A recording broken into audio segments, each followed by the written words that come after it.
Testing the microphone. Okay, so we're live. Let's do it. Let's do a little.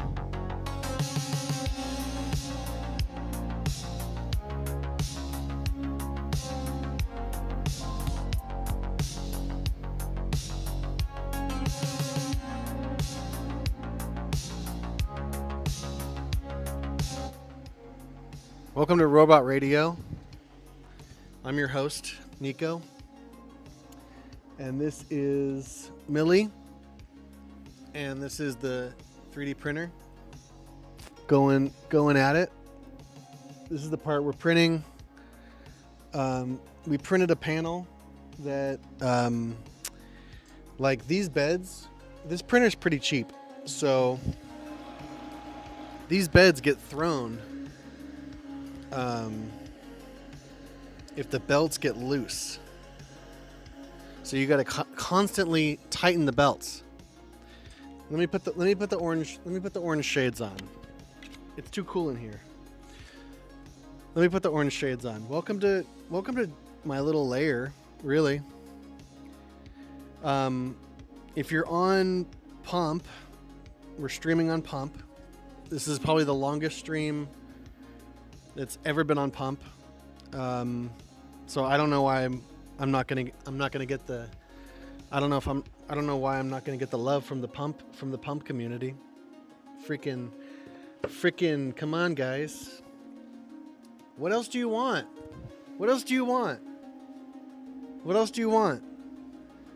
I'm freaking here with a robot, and I'm making her for you. Like, people don't understand how cooked we are if we don't get this robot thing. Ay, cabron! If we don't get this robot thing figured out in America fast, we're cooked, bro. Cookada.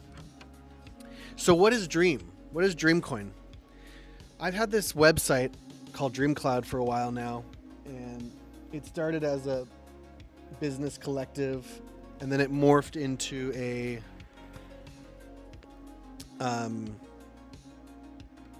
kind of like just a place for me to put my ideas. I designed a city. I used to be an architect, so it's basically urban designing. It's called Millennial City. I want to build it. I want to build a new city in America, and I want it to be futuristic as fuck, and I want it to have affordable housing, and I want it to have a fucking sick hospital, and I want to be the developer who just goes, you know what, let's just do it the community way. And then we can show people how to integrate all these different businesses with the local urban fabric. So housing and commercial space and transportation and all that stuff. I might as well just throw this up here. Yeah, that's good. So basically, it's about the American dream. You know, it's not about me. This isn't like my thing where I get rich. Like, I don't give a fuck about that. I'll probably be the only person on fucking Pump saying I don't give a fuck about being rich. It doesn't mean anything to me. It's fucking stupid, to be honest with you. I want to build cool shit. I want to help more people, and I want to help future generations, because, you know, it's like we complain about the past, we complain about the boomers, we complain about all that bullshit, but like, what are we doing? You know, like, what's the millennial plan? Right now we got a millennial plan. We got a dream coin. We have the American dream. We have a website. We have a cryptocurrency. We have a robot. You know what I mean? I'm trying to put these things out here for you so you can fucking take a nibble. You know, I'm just one dude, but I'm trying, man. I'm trying to fucking carry the torch for this whole enterprise we call life.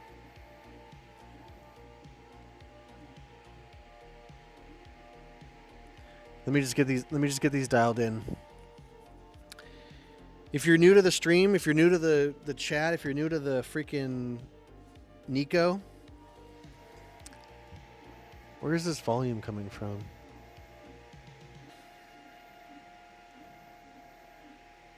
nowhere.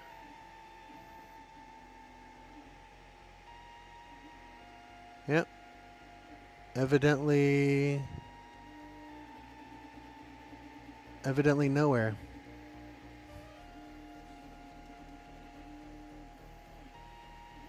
Why don't I put up... I'll put up the Dream Cloud community. So, here's the deal. We're cooked, okay? We're not going to be able to, as many of you as you hope we can, we're not going to be able to gamble our way out of this mess. And we need a long-term crowdfunding, financial, collaborative, community-focused, technology-based solution that's going to pull us out of here, you know? And it's not even that difficult to understand that this is like what we have to do. Like I'm just almost like explaining the obvious, that this kind of project needs to come together. So, you know, join us,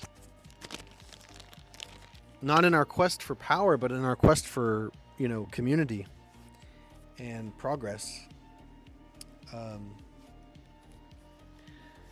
Like the future belongs to the you know, the generations that come after us, and so we have to be quality stewards of that. You know what I'm saying? We have a responsibility to that's what the market, like, how does everyone loves the free market and all that bullshit, and I get it, but like, how does the market like account for future generations? Like the market barely accounts for these like current generations. So obviously it's stupid. You know, there's a million different ways you can call the market stupid, and yet we need to decide as a community what we want to do. And I don't know why that's so difficult. You know, like you might say, oh, well, that is the market. Well, then we have something that's not the market, which is forced consumption. You know what I mean? If you only have 5 companies on the shelf, what are you going to buy? What else are you going to buy? If you only have 2 computers to choose from, what else are you going to buy? Linux. Boom! Gotcha. Boom! You know what I mean? If you've only got 4 drive-thrus on your way home, where are you going to eat? You know? Del Taco, obviously. That's not even a question. How dare you? But no, seriously.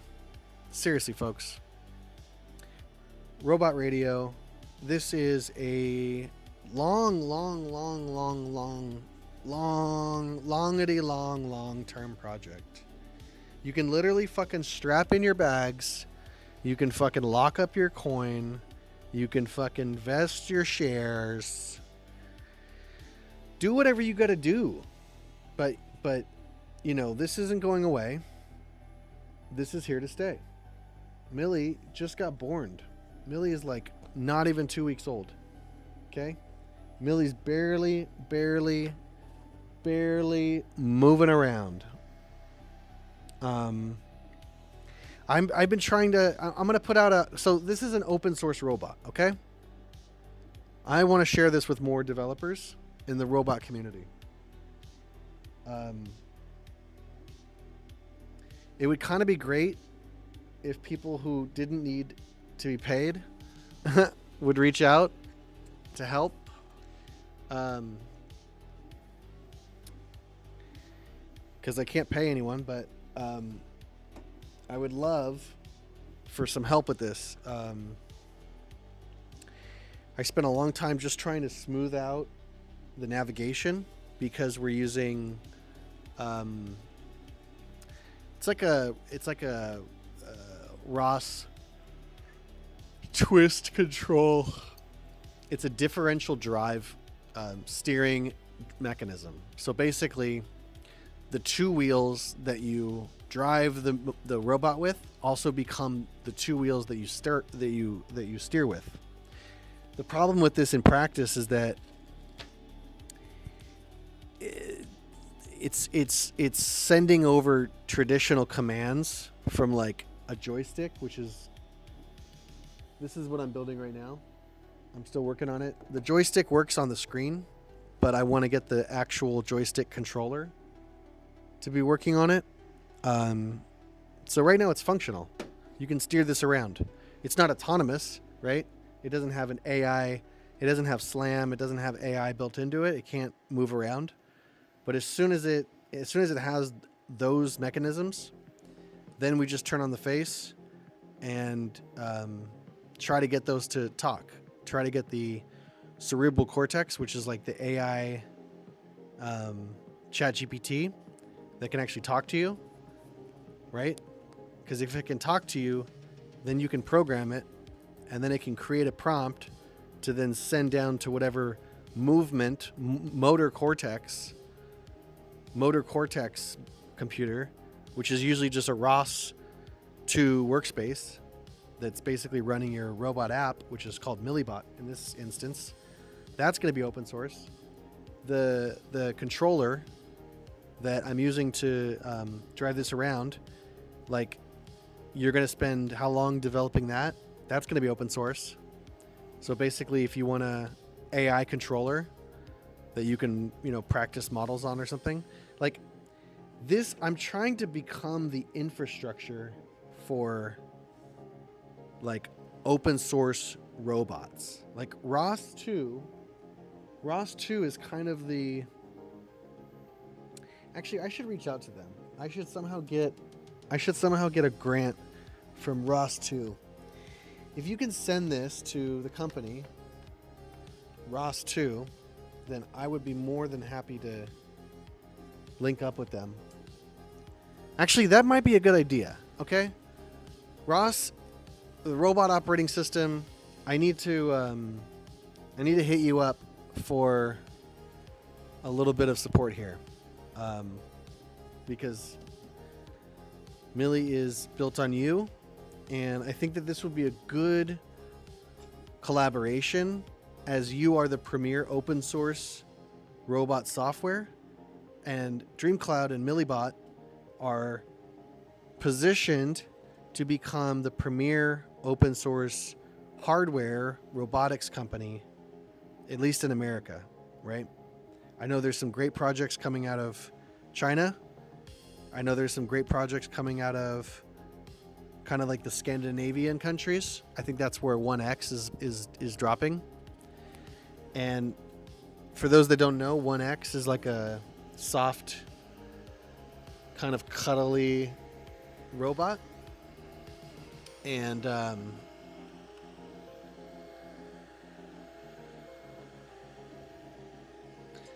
soft, cuddly robot. And it's intended for the home. So it's almost like wearing a sock jumpsuit. This is not like that. This is, I wouldn't say the opposite, but Millie is function first. You know what I mean? I feel like a lot of these companies are going after the form, and they want that humanoid look, and they want the I don't know what they want. But if you want to build a simple robot, this is the chassis right here. I'm telling you, it can't get any more basic and effective than just a nice extruded rectangle. And then obviously we're going to put some arms on the side so it can do movements. It's got a nice camera in front. We could put another camera on here. This is just like a, nothing. This is just like a piece. But I didn't want to overcomplicate it and put too many motors on this thing, because it's like, does it need to move its face? It can just move its body. But what we could do is we could put a camera up here and give him a hat kind of thing. You know what I mean? And I could just drill into these since this is a prototype. But imagine, actually, this might be dope. because we have this plug here. So maybe we could make a little insert that just fits right into this hole. And then we could plug a hat in. And that might even make him look like a little bellboy. Like put a little hat on him. That might be really dope. That's what I'm saying. Like, think about this little guy. Think about this little guy right here with a dope hat, right? And the hat itself hides the second camera up here. So this camera is mostly for navigation. It just looks forward, you know? It's kind of just like looking at the horizon at this level, which is like not that high. So we can see deep that way. So just think about it as like it's got forward look. And then if it needs to, we can put another camera up here that just looks down. So it's looking down at what it's working on, like the individual project. And obviously that's going to be for something like folding laundry or all the other kind of like interesting use cases that we're seeing rolling out with robots today. So that's something to consider, you know, just like multiple cameras. Some people are putting cameras on the actual arms.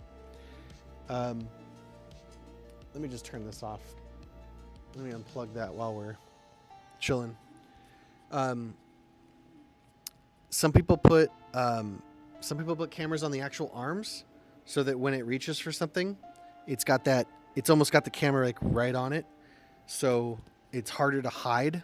It's harder to miss things. But I just think that like right now, after talking to you about that, I think that putting a really cool little hat on him, getting a nice little hat somewhere up here, you know, I'll have to model it and see how it looks. But if it was just a clean little hat with like a nice little camera that came down somehow, you know what I'm saying? And then,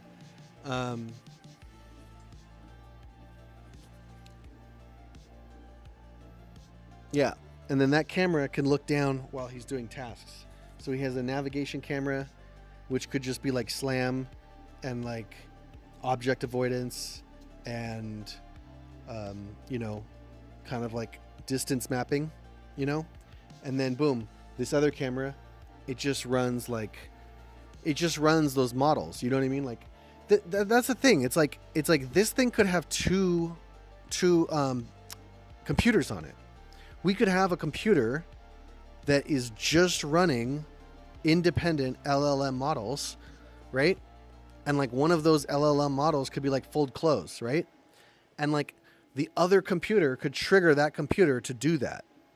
So basically like we could have, that's what, like all of this is like, if you think about the human body and like the intelligence that we actually exist within, we have a bunch of different kinds of like processors. And obviously we have a bunch of sensors, but we also have things that are kind of like processing information, which would be maybe our organs, right? Processing different information and then kind of like making us think or making us do certain things, right? Well, each computer on this robot could be sort of like part of a process, part of an organ, right? And I'm really stretching this analogy, but right now the tablet is running a Flutter app, and the computer on the inside is running a ROS2 application. So already we've divided labor between, or compute between, cerebral cortex and motor cortex. But we could have another one that's specifically for the visual language models that would involve hands. So literally the computer that runs the wheels and navigation and exploration and mapping and slam and all that around your house, that could be a completely different computer system than the one that runs your towel folding, your object organization, your sorting, your picking, your bin stuff. You know what I mean? Like it can be on a different computer entirely, so that if you need to do that, you can buy that model, and then that comes with like sort of like capabilities, right? But I don't know. It's honestly, it's just going to be, way more interesting.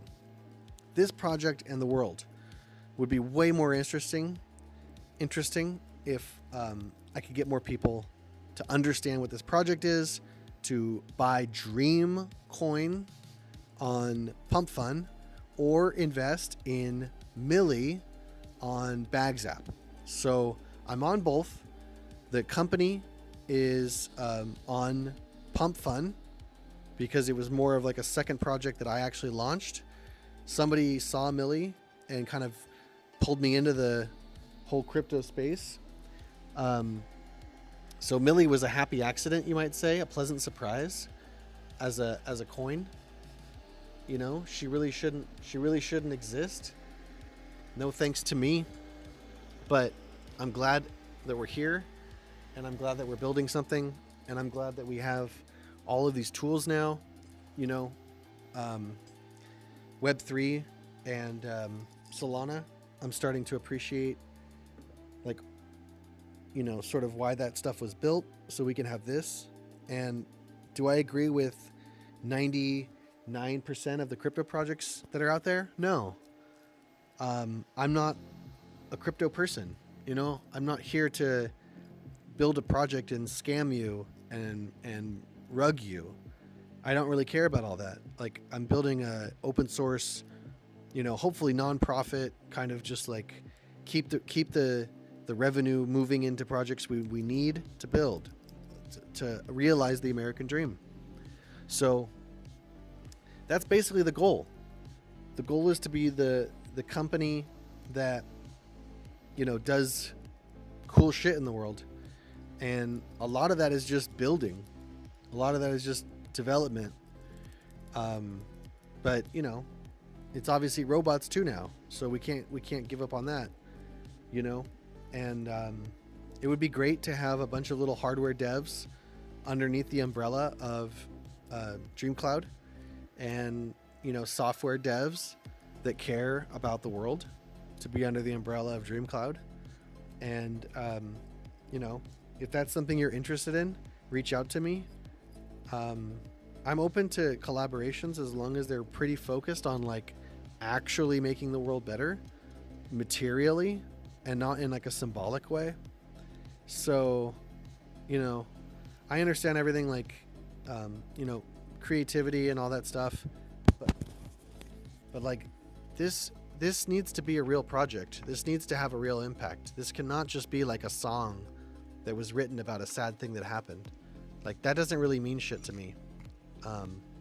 Because I've written songs about sad shit that's happened to me, and nothing ever got better.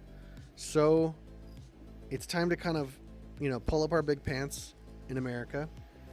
And I know we're doing the, reindustrializing America. But I think we need to redevelop America.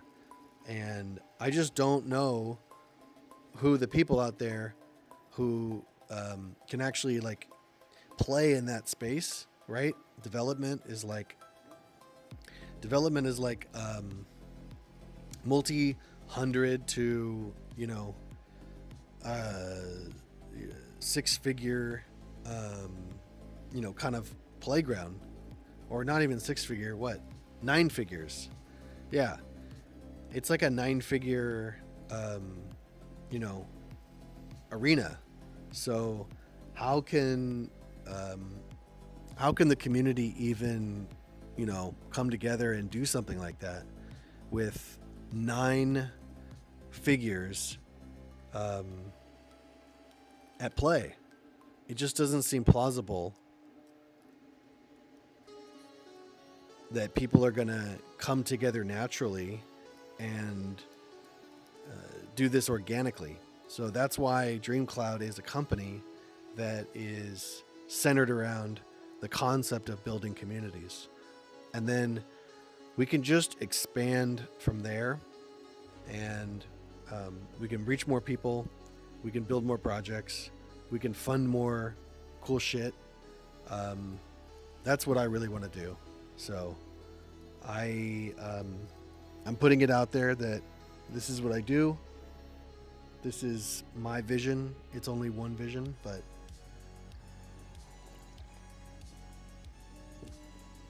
my vision also includes you.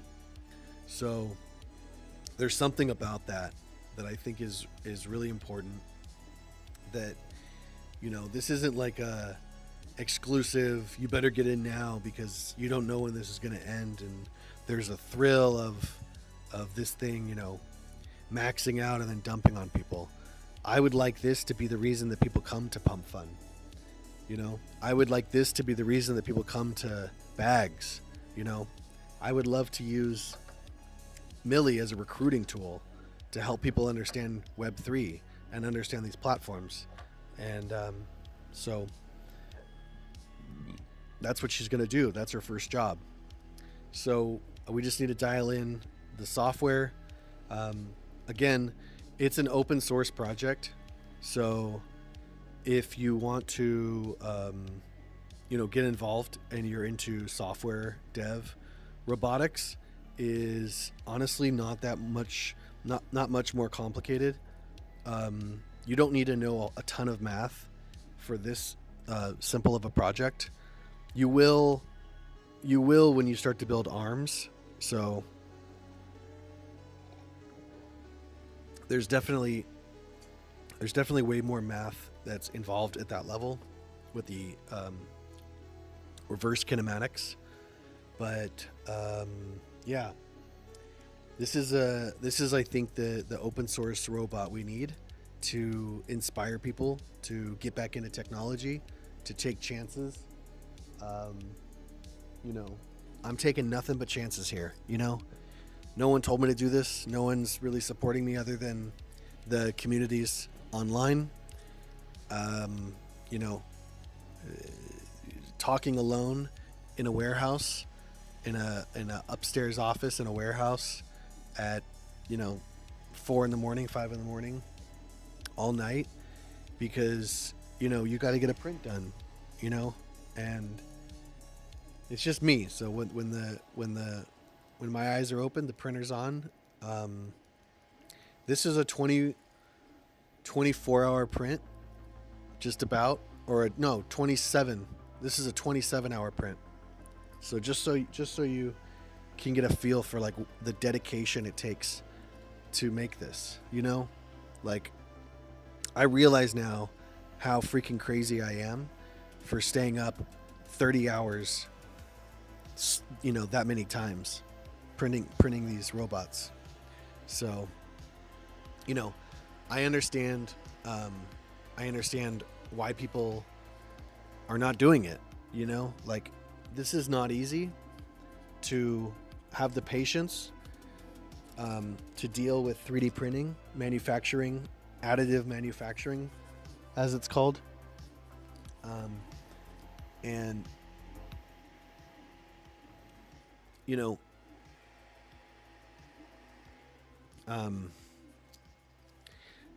just dealing with all this, man. Like I did all the wiring myself. I taught myself how to do the wiring while I was doing the wiring. Like I would basically just go on AI and I would type in, I want to make a really great power switch for the robot. How am I going to do that? And then basically AI lined me up with ideas and kind of like a list of things to maybe look into and maybe some parts. And then I would go on, Amazon, and I would browse for these parts and I would find them. And then I would drop that part back in AI and I would say, hey, does this part work? Is this going to work on the project? And we would come to some kind of a consensus after, multiple back and forths. And then, eventually AI would be like, yeah, this is going to work. You can use this. And sometimes it's wrong. And sometimes I'll order a part and it'll get shipped here and it won't fit, or it'll be the wrong, rating. Like this little guy right here, I'm going to keep him forever. This is like um, a reverse polarity safety switch, you might want to call it, and that prevents the 12 volt battery from sending the wrong polarity to all your devices if you plug in the battery incorrectly. So right now the terminals are plugged into, positive and negative wires. So um, that flows up to the fuse box, which flows up to the power switch, or power switch first, and then back down to the fuse box. But if you were to connect the red to the black and the black to the red, it might fry all of your electronics. So you put that in just as a precaution. So God forbid one day you're throwing in a new battery, you switch the lines, and then it burns out your whole computer. It burns out everything you've been working on, burns out all your programs, all your software, everything's gone. So just having that little piece that says, you can make a mistake down at the terminals and I won't fry your computer. That's essential, right? And then it got me thinking, well, what about a modular part that could go in any robot, that has all these things built into it? The polarity safety, reverse polarity safety, capacitors. It's plugged into the battery, and then it can do things like you can plug it into a camera, and then like the power will run through the USB to the camera. Like there's a bunch of little things, like all these little sensors, right? And just creating that custom PCB kind of like module and being able to throw that into any kind of robot and have it be powered, that's essential, So just things like that, there's a lot of possibilities. And then because of the crafty nature of this little guy, even for like a 3D printed item, it still looks pretty cool, right?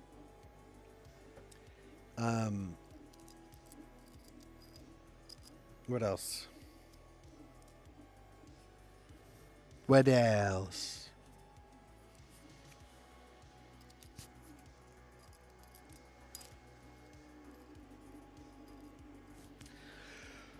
I'm honestly really tired. I did it.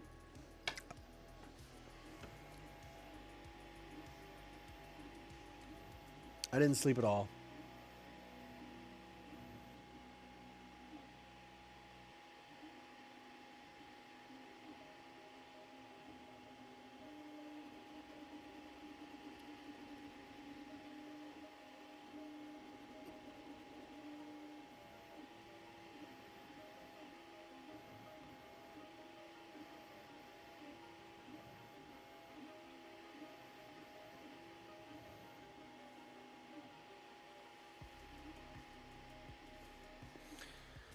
Yeah, I didn't sleep at all last night. I've been in this lab for a full 24 hours, maybe. It's probably been like 22 hours if I'm honest. I think I got in around I got in around 7. See, I think 7 o'clock is late now. I've been trying to get up at 5 or 4 and getting in here by 5. So I work a night job. This is just me figuring out what to do on the side. This is a side hustle. Just so you're aware. All of this is what I do in my free time when I'm not at work. And I have a job. And I put in doubles every day. And if one of the singles of a double is at my other job, then that's what funds this. But it's doubles every day. No sleep. Listen, man. We gotta figure this out. You know, we gotta stop fighting. We gotta stop fighting with everybody. We gotta stop blaming groups of people. We gotta, love one another. That's the message. I have a dream. I have a dream.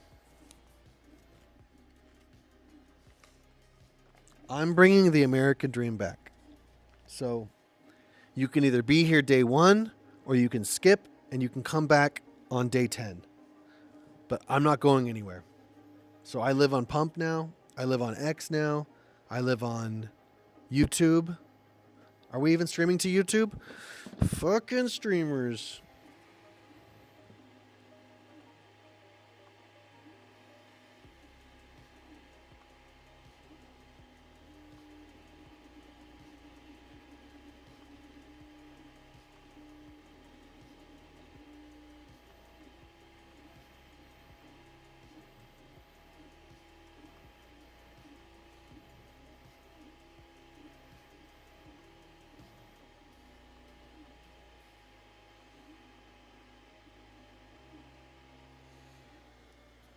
All right.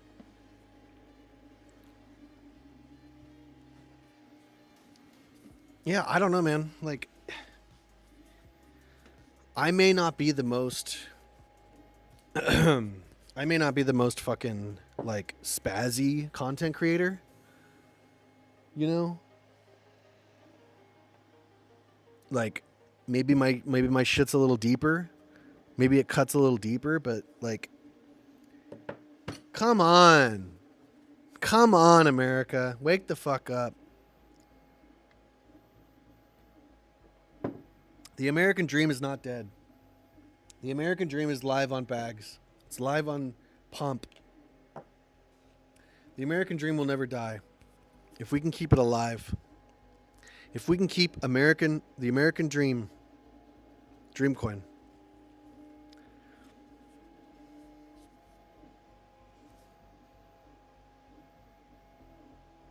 I'm glad you're here. If you're out there listening to Robot Radio. It's just little old Nicky Poo getting into trouble on the internets.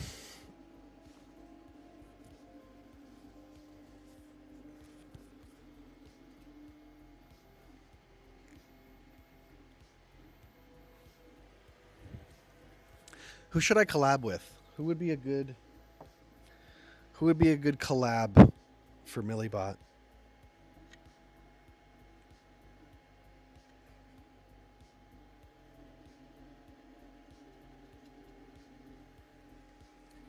Bro, fucking so tired. This is ridiculous. I can see why people don't like to do this.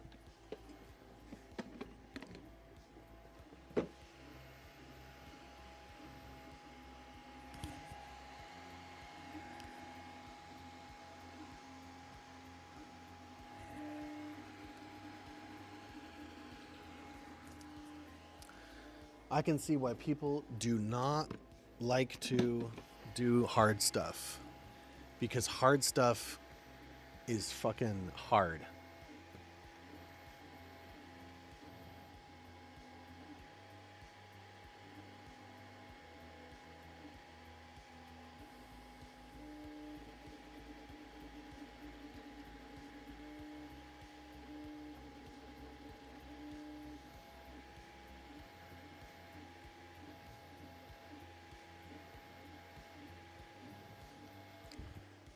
Doing hard stuff is hard.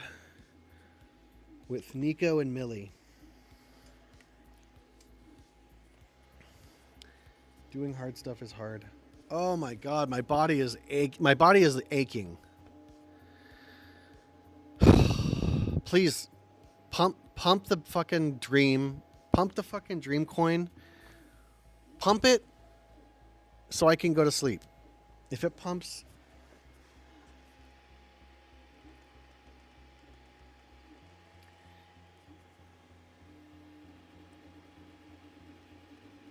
if we can pump this bad boy, let's go. It's so cheap. Go pump Dream. What are you doing? Fucking get the hell out of here.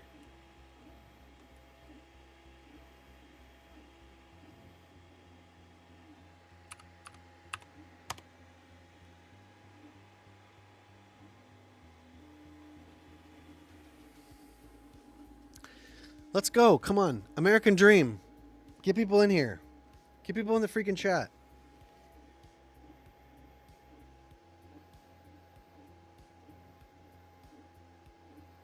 What are we doing? I'm losing it, dude. I'm freaking losing it.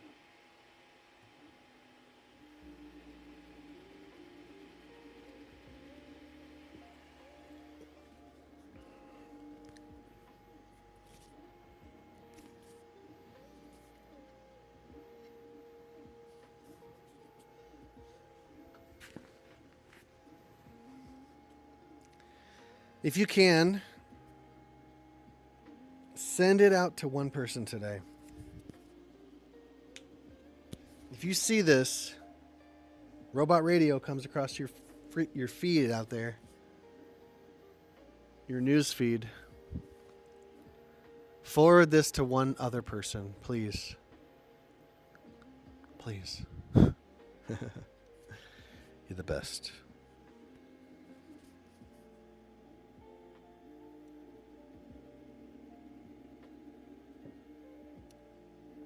I don't know. What are we doing, guys? You guys want to ask any questions?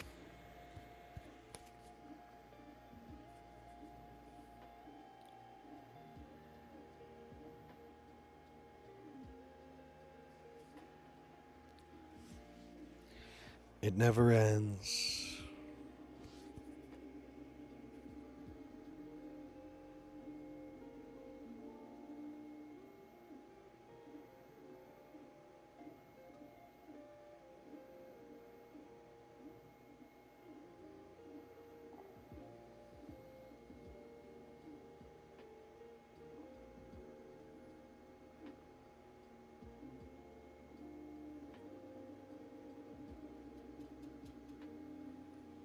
Douglas, how dare you? Oh, I'm sorry.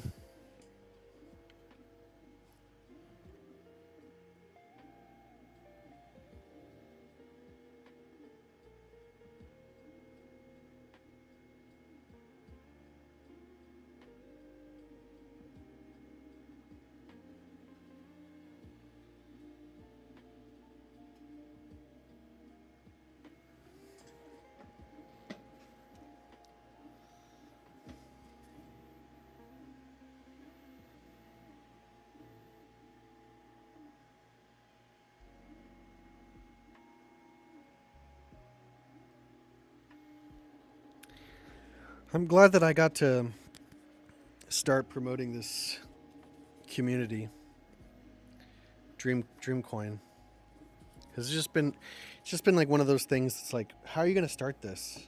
How are you gonna fucking? How are you gonna get the people to decide that they're tired of living in a broken system, and you can actually give them an alternative? How are you going to do that? How are you going to take your let's rebuild America, let's build America? How are you going to take that momentum, and how are you going to turn it into a movement that everyone can invest in and get rewarded from? And that's what Dreamcoin is. You know? Like, you can make money investing in a project that's going to actually improve America. Wow. Cool. Sign me up. Sign me the F up. Like, I wish this is what I would buy. Maybe I'm stupid. But if I was out there and I was investing in crypto and some guy was like, dude, let's change the world with crypto, I'd be like, yeah, let's do that. Let's actually do that, because the people who invented crypto aren't doing that. The people who invented crypto aren't doing that. That's interesting. The people who invented crypto aren't changing the world. Oh, daddy-o. What is he saying? What is he saying, baby? You know what he's saying. Fugazi. It's all a bunch of hot air, baby. Sorry. It is. You think the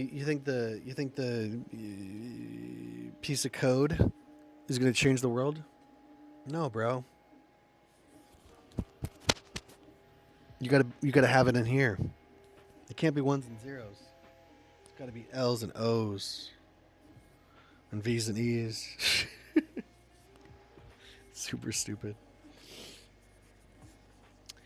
But anyway, welcome to the live stream. I don't know where I'm best positioned.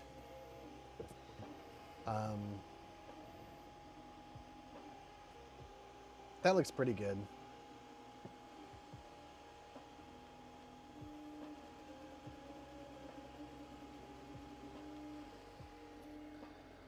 What's going on, Pump? I heard Pump the fucking Pump the Magic Dragon. I heard Pump was way better than Bags, and here I am, and come on. Come on.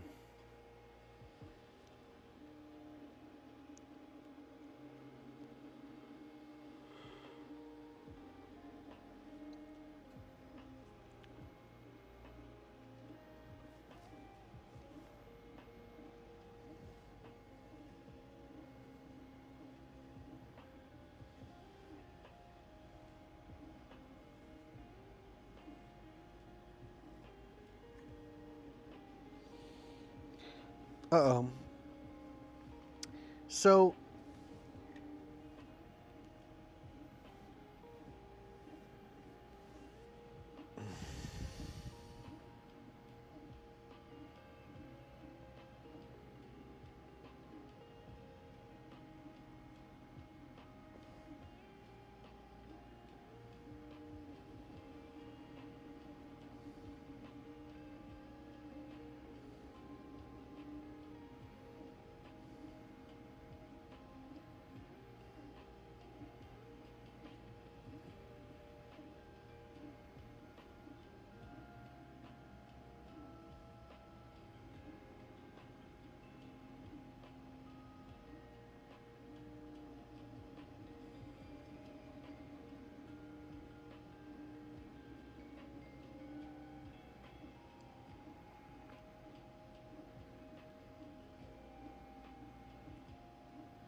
Oh, I don't think I've ever been more tired. Because I was already tired, you know? I was already like not rested. And then I decided to bang out a fucking 27-hour print. So now I'm just cooked, man. I'm just freaking cooked. I'm just freaking cooked, bro.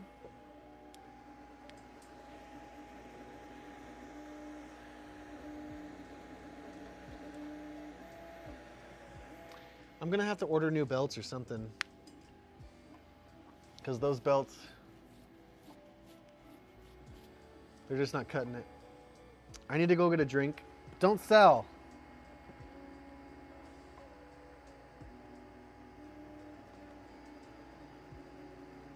Actually, wait. If you guys are buying, let's go. If you guys are buying, let's go. I'll stay. I need to get a drink. I'm getting delirious. I've been up for fuck. This stream just started. I wanted to start it over. I can't. It doesn't make sense to stream for like that long. I literally started this like yesterday at 7 or 8 a.m. So 24 hours or whatever in the morning, I restart the stream. And I try to make the beginning as fun as possible so that at whatever time of day you come to the live recording, it's already up. So every day in the morning, that's my promise to you. I will be your morning streamer. I don't imagine I have a ton of competition at this time. I mean, I was on pump all night.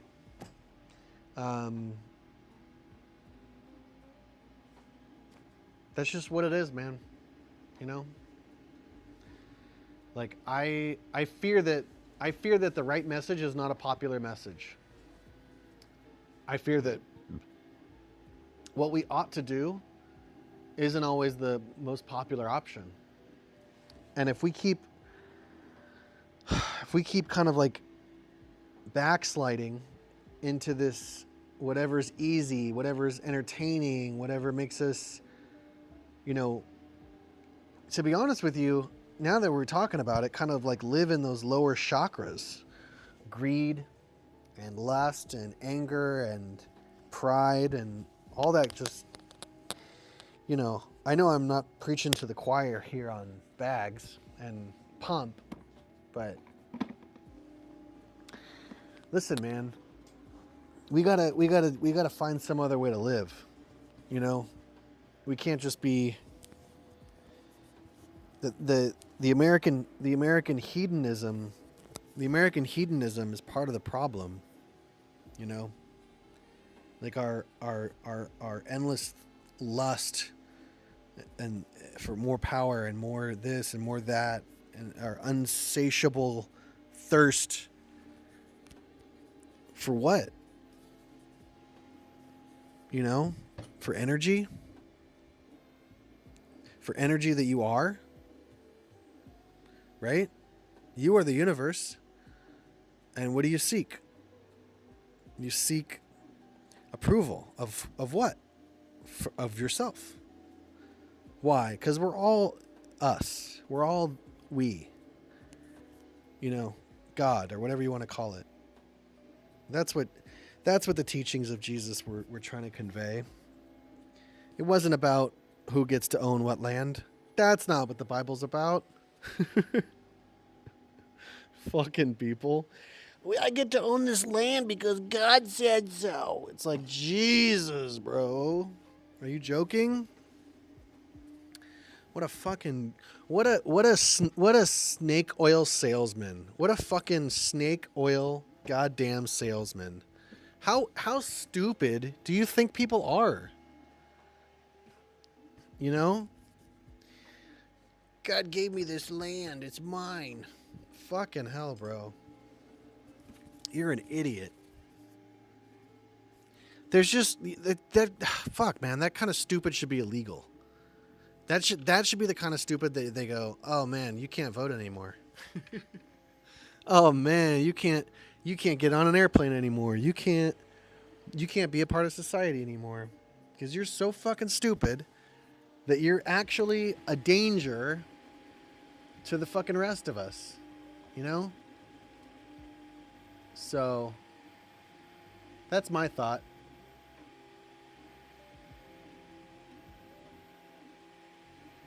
That would be my rule.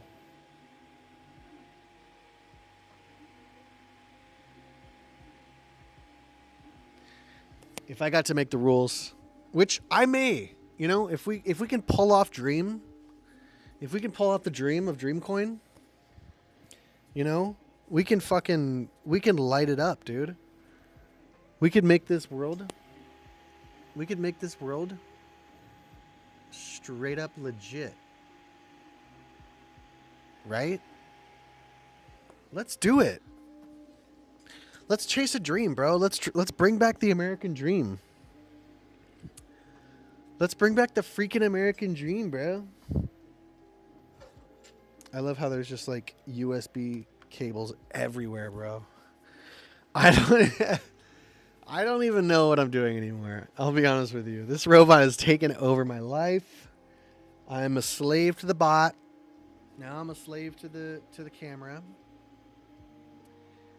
But I'm glad I made those investments. I knew that I was going to have to record. I knew that I was going to have to make some kind of video content. And I knew that it was going to be important to the progression of this project. And, you know, Web3 is kind of like my business strategy now. It's integrated into, like, what could make this project great is being a fucking good project, being a noble project, a noble effort that's also in the Web3 space. Because I don't really have much competition, you know? There's a couple of cool coins out there for, like, helping to feed the homeless or, like, helping to do that or helping... But I'm like, no, bros. I got this. There's a systemic thing we have to fix, and that's the goddamn development industry. I mean, I've been battling these people since I was in architecture school, and I had a developer. Fucking hell, bro! The irony of it all. I had a developer yelling at me during my thesis, saying, "Hey, you gonna pay for that? Who's gonna pay for that?"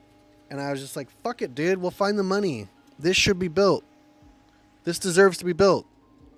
So that's a man of honor and nobility coming to face with a man of nothing. A man of greed, a man of selfishness.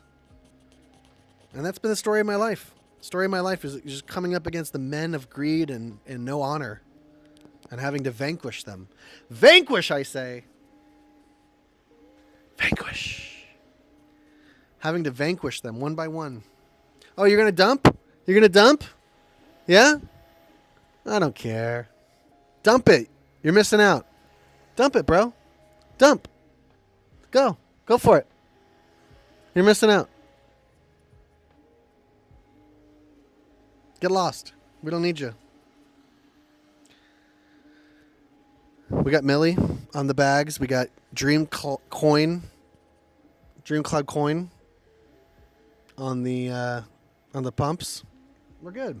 We don't fucking need you.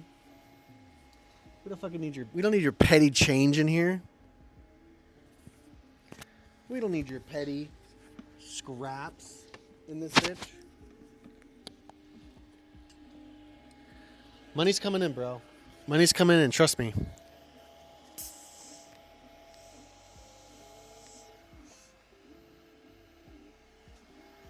Money's fucking coming in, bro. Let's manifest this shit. Dreamcoin. Dreamcloud, Dreamcoin.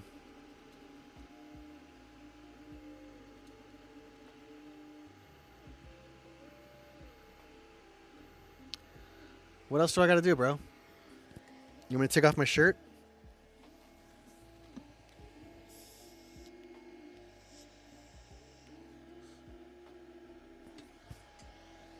I'll take off my shirt. If that's what needs to be done. No, I'm just kidding.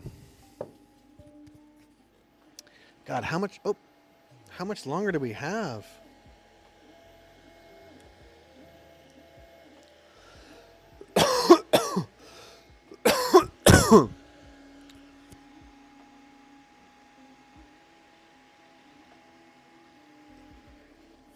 I don't understand why. I fucking I I put that print on. Oh, you know what? No, I didn't. I printed another piece like an idiot. But whatever.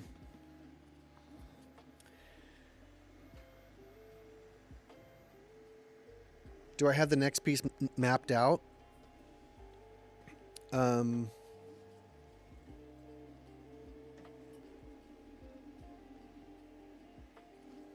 Kind of, you know?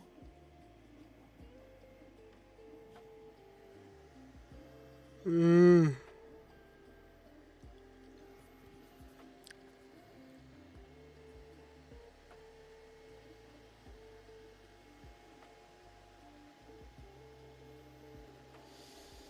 Mm. I might take a little nap. So, now that it's dumped, I can just go to sleep. Thanks for pumping and dumping on me. So I just fucking so I just rage more.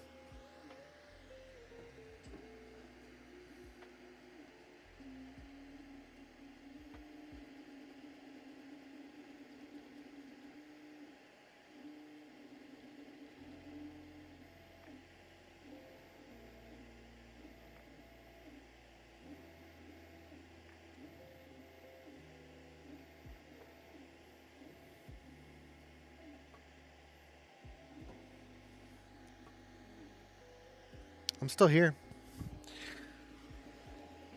Why don't we do a little freaking why don't we do a little chatting, huh? Why don't we throw something in the chat? Hmm? Hmm?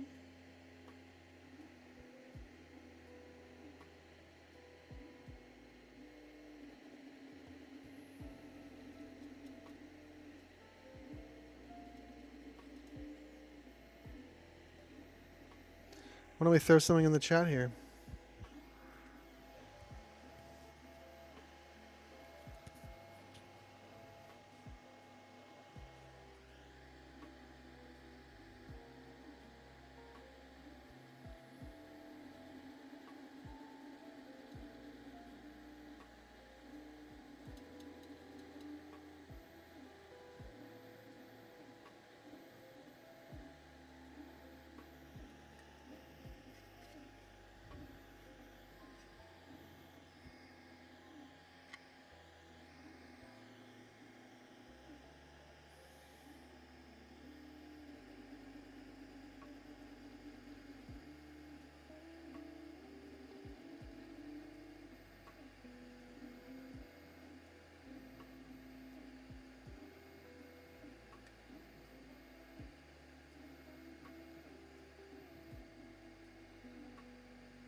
While at times the discussion on X can be, Elon, what are you doing, bro?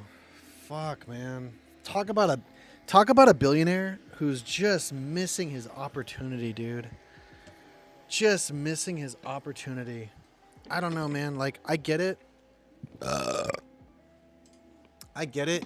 You know, you're working on like the fun projects that you want to work on.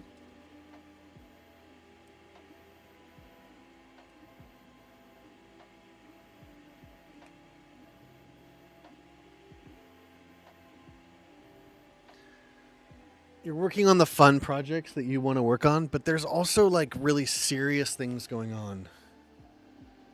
You know?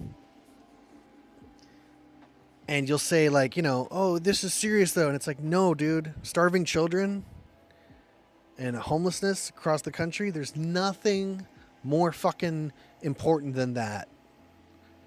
There's nothing more important than that. You know? Like, hopefully I become the world's first non-douche billionaire, because fucking billionaires are douches. And I'm tired of pretending they're fucking cool people, because they're not. You know? Billionaires are not cool people. You would not fucking hang out with one. I don't give a fuck. You might because they're wealthy, but you would not normally hang out with them if they didn't have any money. Money is like a part of their appeal, which I think is what drives them to acquire so much. Is they're so fucking lame on their own. Like, poor people can kind of be like cool, you know, like hip and like style and all that shit. But every fucking billionaire I know is just the biggest piece of garbage. Like, it's wild. It's wild how not a single billionaire I know is like, wow, what a cool guy. That's what I want to be. It's always just like, of course, dude.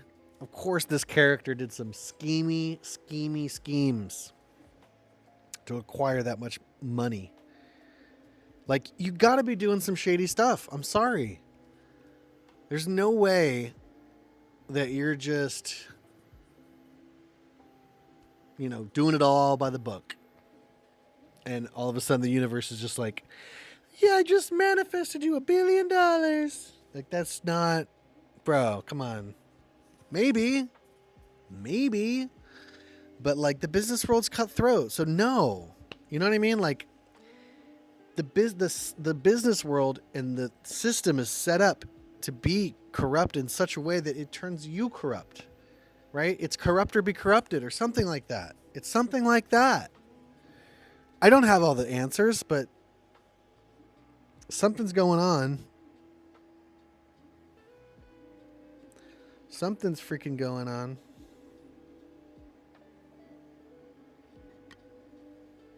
I don't know. Who knows? Ugh.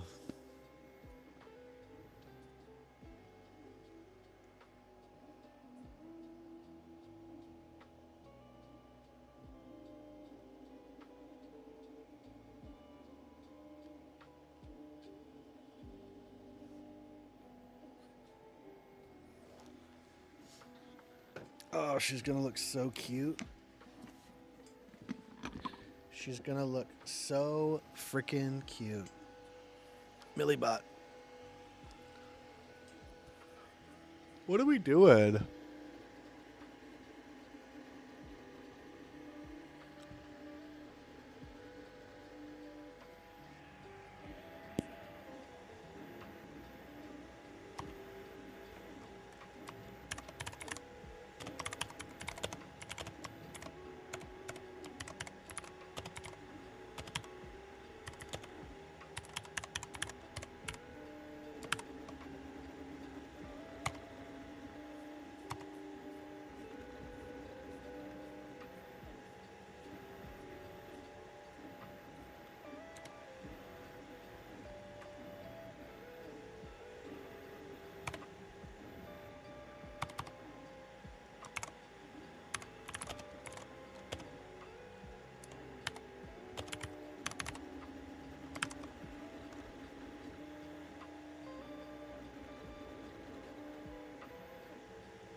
I am just beat.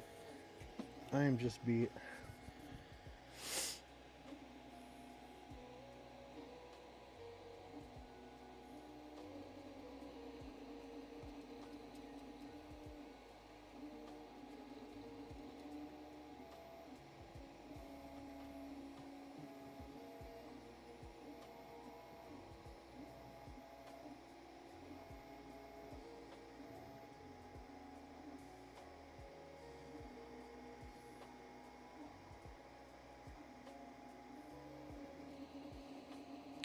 Looks like we got this one, guys.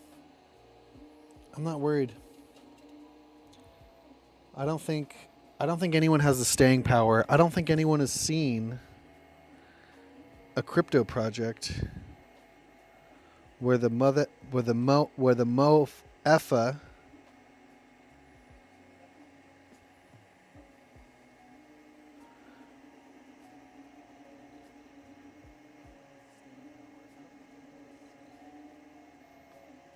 I don't know.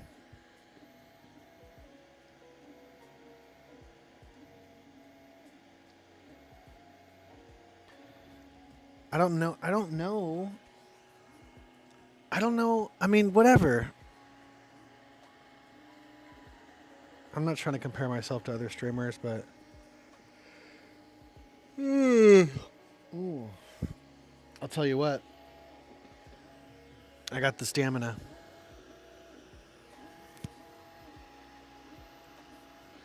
I just can't write any more code today. Like I'm mentally checked out.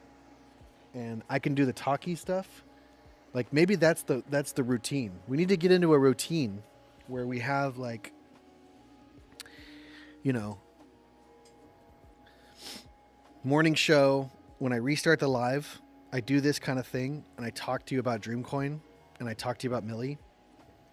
So whether you're on Pump Fun or if you're on Bags or if you're on both, I'm on both. If I need to get on another one, I'll get on another one. But what the world needs to know is straight up facts, right? Check it.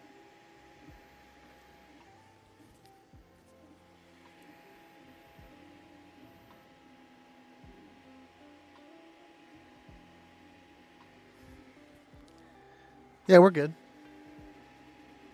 Why don't we just do that? Right? Oh, stupendous. Maybe even a little bit of that. Just for the lulz. Oh, yeah. Isn't that beautiful? Look at the symmetry. Oh, line them up. Architects know. Real architects know. What just went on there? What just went on there, baby? Whew. So, here we are. The American dream. It all starts with one man. And his camera. And his crypto. And his robots. And his dream of building Millennial City. That's really what this is all about. I had this... I have this vision for a city quite like Jacques Fresco, if anyone knows who that gentleman is. I actually was talking to another member of the Millie community, and Jacques Fresco says to me, well, does he? Kind of. In like a video way.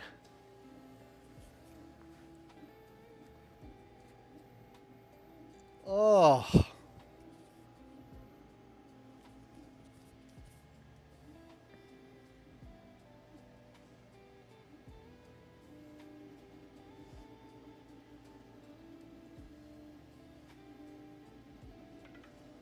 Oh.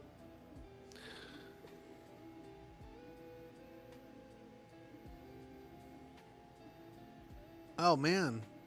This thing just drains the battery, huh? Damn. That's why this thing runs out so fast. Whenever I have this plugged in. Right? Let me show you what's going on back here. Well, you can't see it. You can't see down there. But essentially, Millie. Oh. Millie has a little cable that comes out of her little rear end. Comes out of a little rear end. Isn't that right, Willie?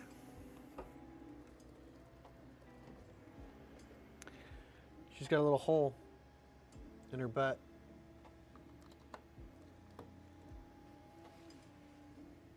And that's where the power cord comes out of. She only has 2 panels.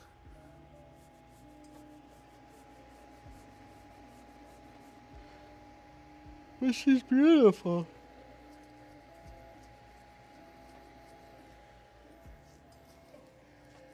God, this is such a cool robot. I'm telling you. I'm telling you.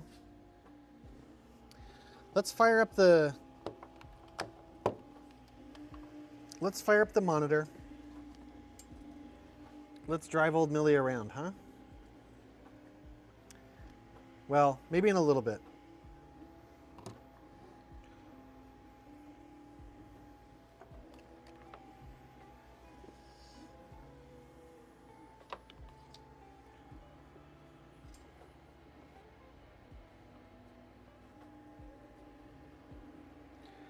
Let's let the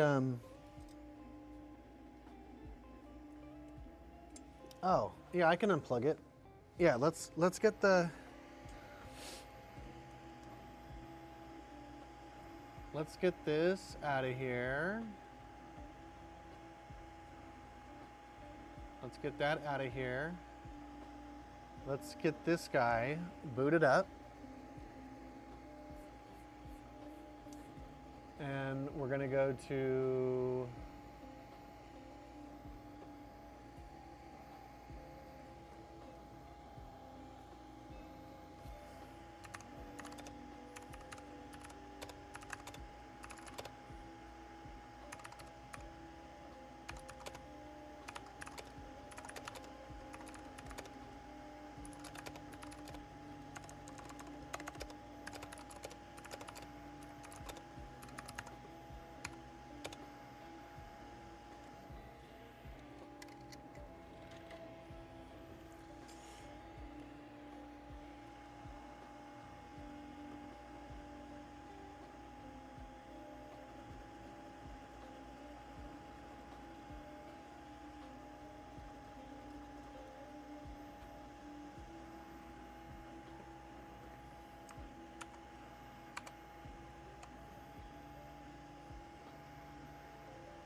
So we're gonna run it. We're gonna run Millie.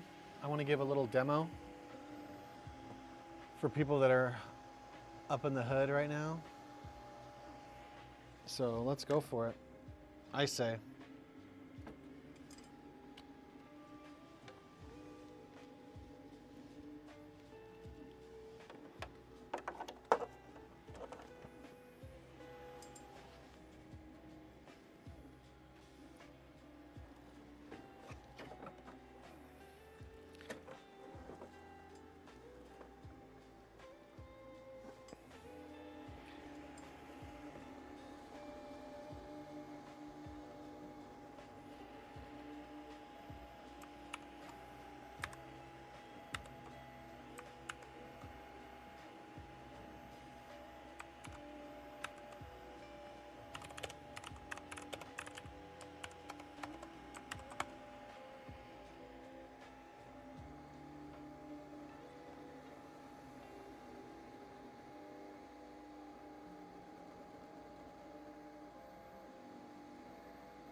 So we're just gonna run the code, and it looks like it's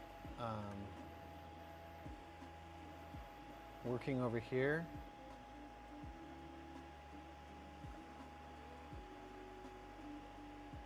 You can see it debugging.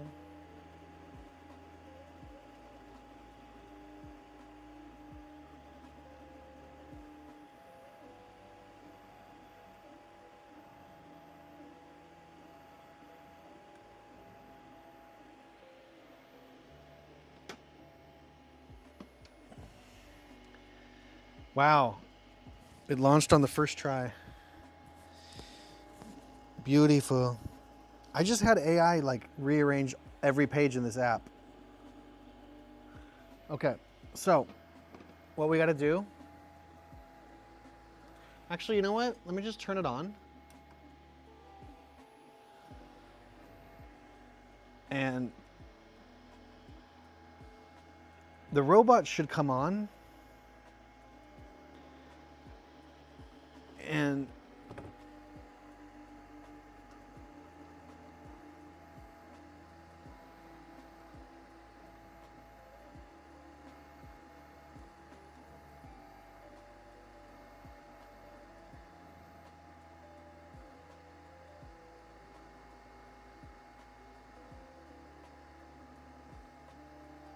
I've been on too many websites.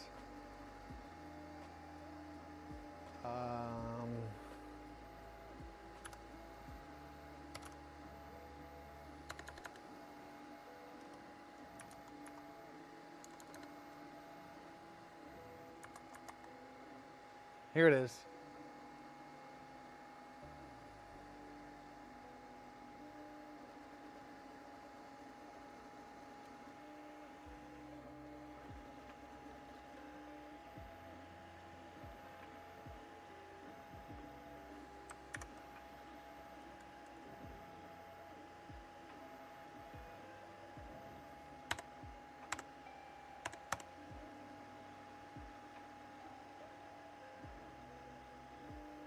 Wow. So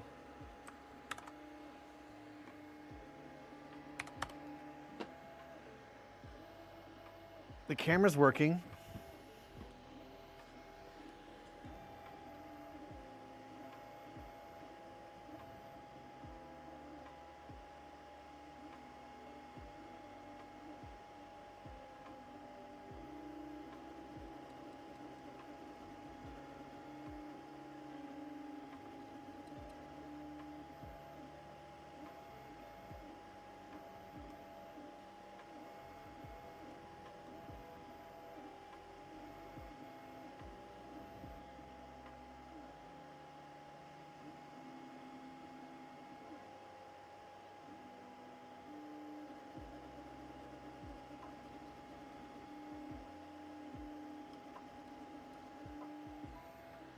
Oh yeah, we're here.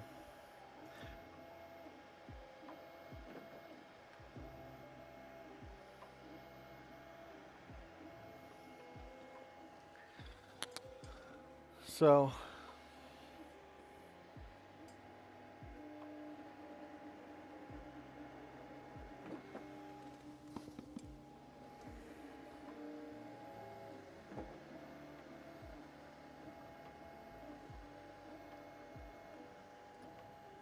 dope, right?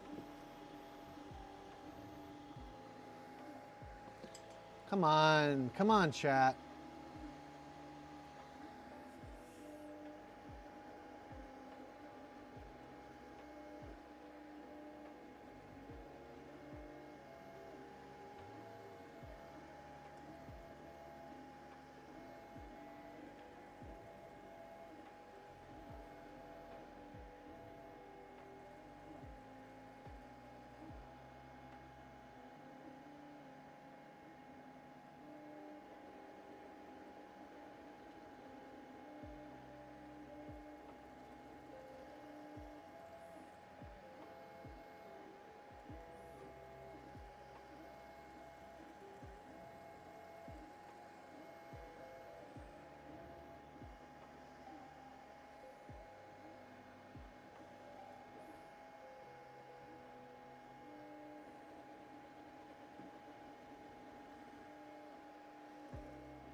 What else do you want?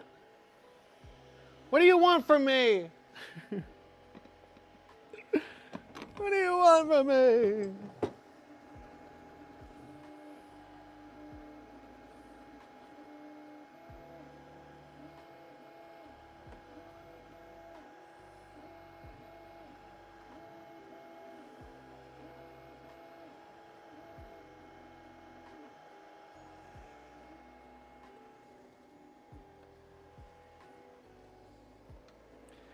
I mean, that's pretty dope, right?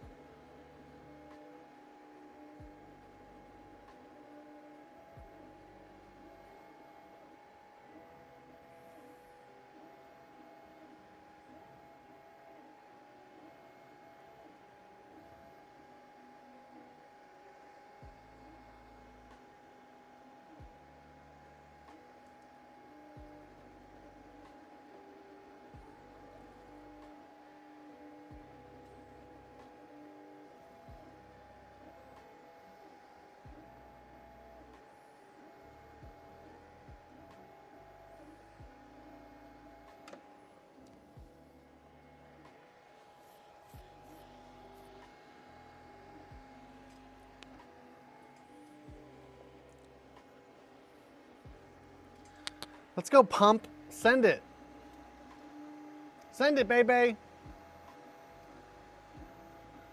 Send the freaking coin, baby.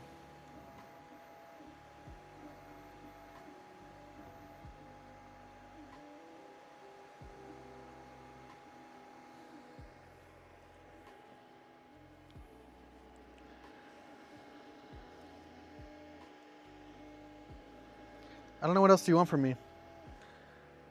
I'm freaking building robots, bruh. Come on, pump it.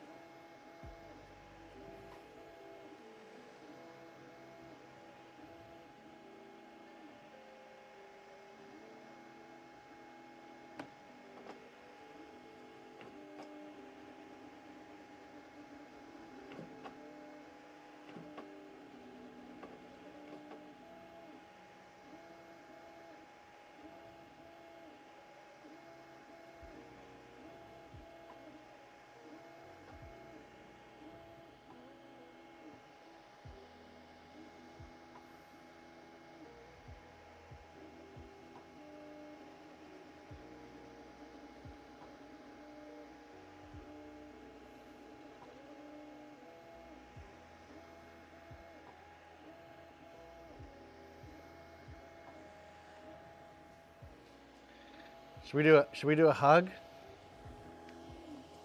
Should we do a running hug?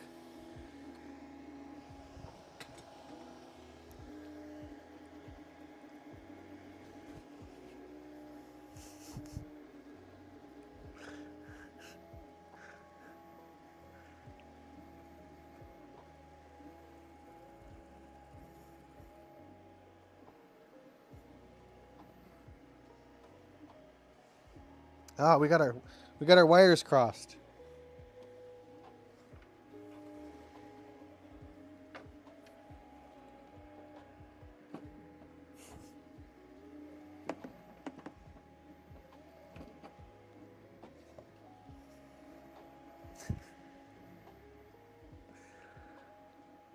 Me and Millie just hanging out.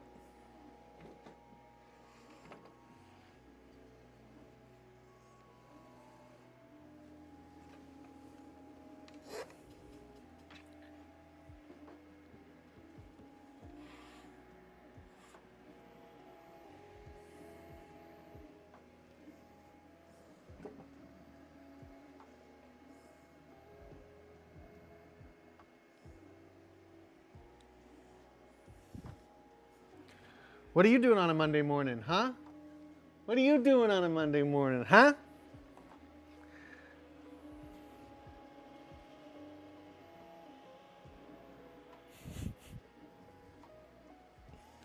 What a freak. What a freak I is. What a freak I is. Millie, what's wrong? Hey, don't be like that. Millie, come back.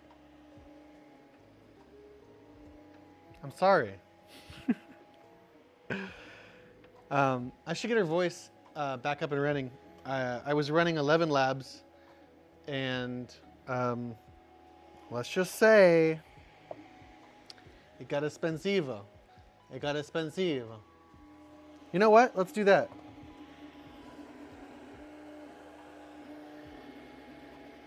Now that we have that straightened out, we can just launch. We can just launch the app.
Uh-oh.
Wildest thing.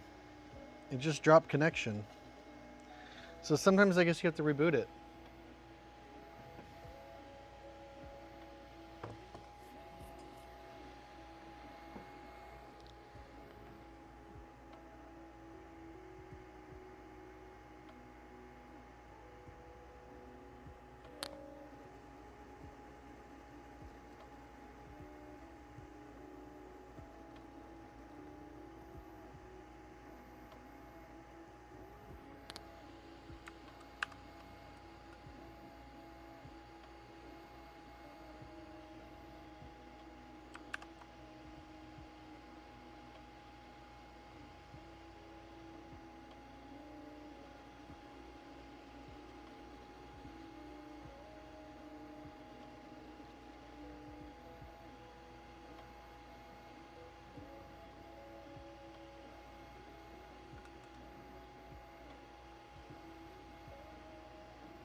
Cool. So the controller works. Sweet. So the controller works on its own. It's good to go. So all we have to do is reboot this, reboot that, and they'll just all connect with each other if they're on the same Wi-Fi. Great, right?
Oh, you pump it and you dump it, huh? You pump it and you dump it, huh? That's what you do? You freaking pump it and dump it? Is this what you do? You pump it and you dump it.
Let's just knock one back for the devs, huh?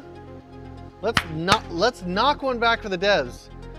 You're looking at a screen that's on screen that is captured by a screen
Hey, Millie. So we're gonna test out your new AI voice. Why don't you give us a little holler?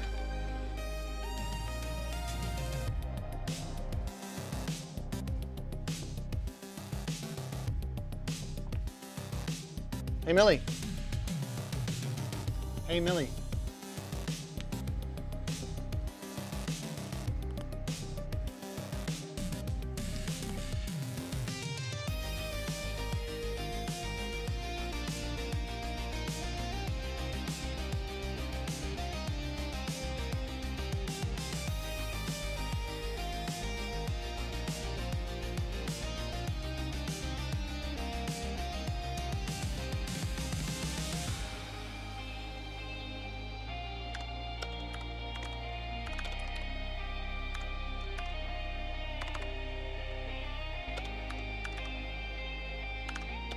Hey, Millie.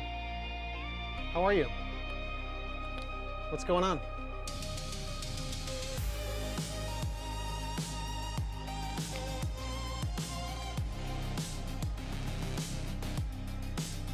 Oh, I gotta plug her in. Duh. Durskies.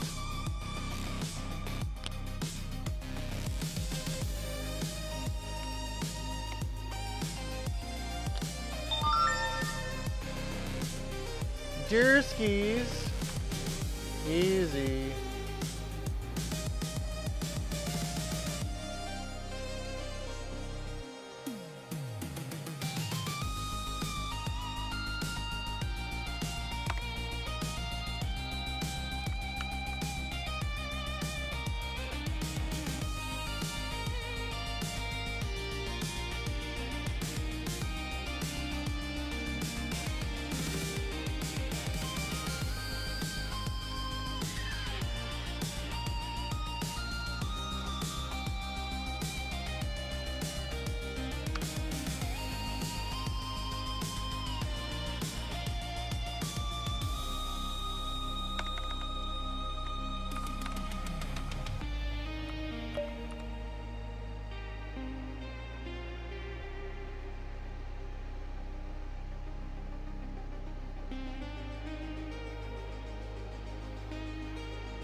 I feel like there might be too many things on the Wi-Fi.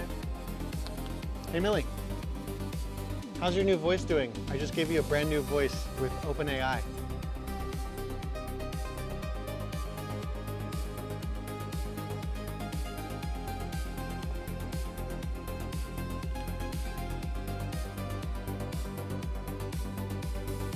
Hi there. I'm so excited about my new voice.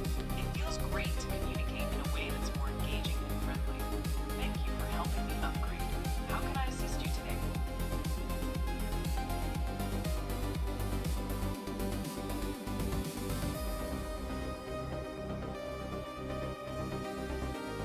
All right, so that's done. Oh, You're welcome. I'm always here to help and chat. What would you like to talk about today? well, we're actually trying to balance the movements, and I don't think that's working.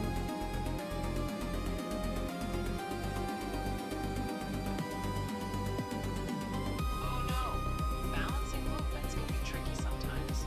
Could you share a bit more about what you're trying to balance? Maybe I can help brainstorm some ideas or solutions.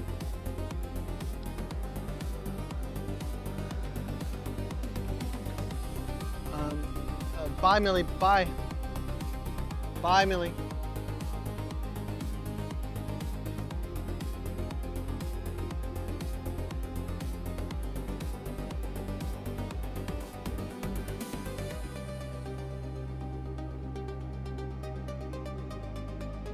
Okay, bye for now.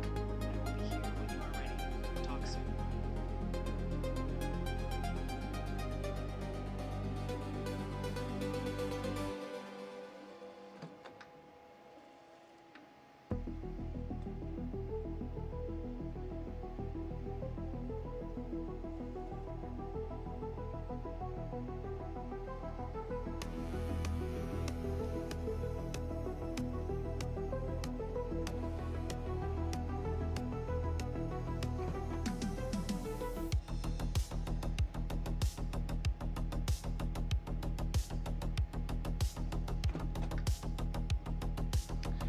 Yeah.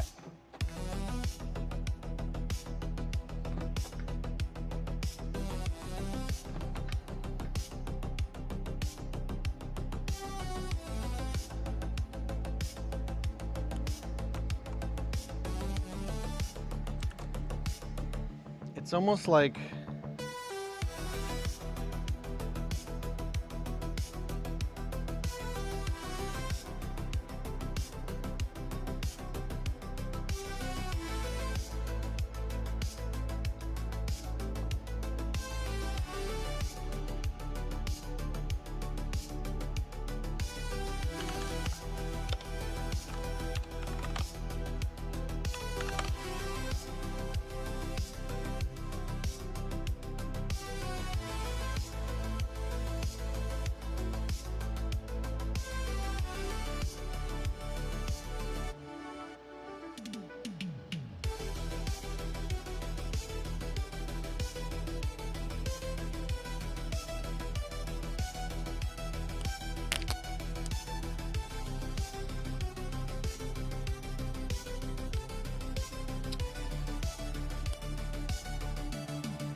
we getting a stream?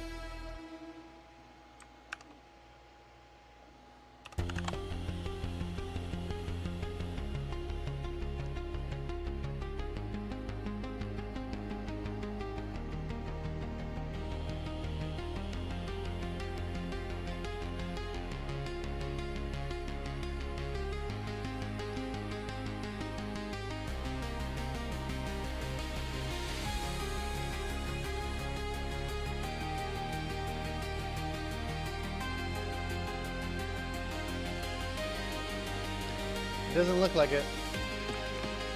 Oh, here we go. Boom! We're back, baby. We are so back.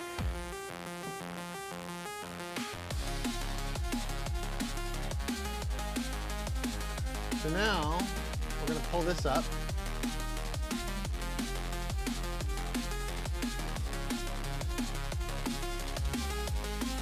We're gonna say, hey Millie, how you doing today?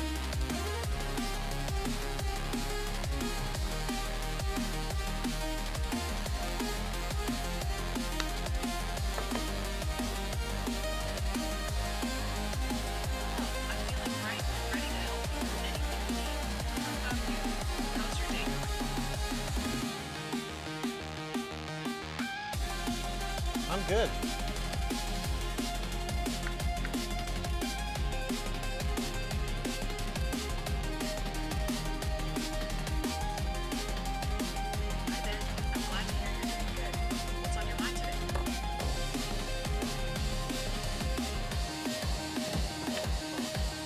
Well, I'm building a robot, believe it or not.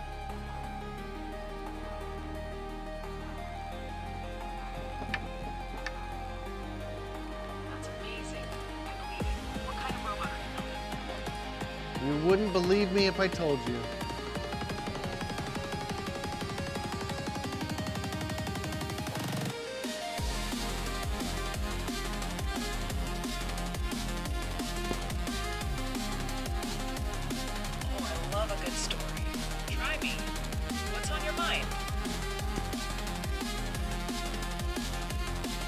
Well, right now, you're actually the AI on the robot.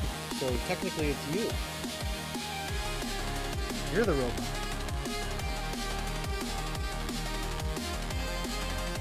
Oh, you got me there.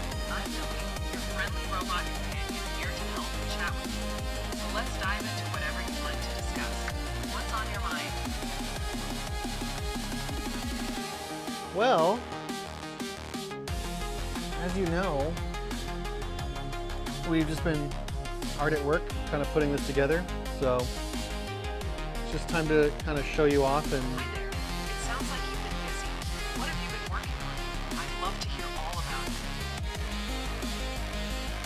we've been working on you, Millie. We've been working on you. And it's time for the world to see your face. So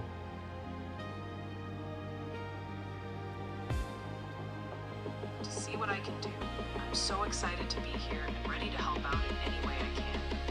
Whether it's answering questions, sharing fun facts, or just chatting, I'm all in. What would you like to explore together today?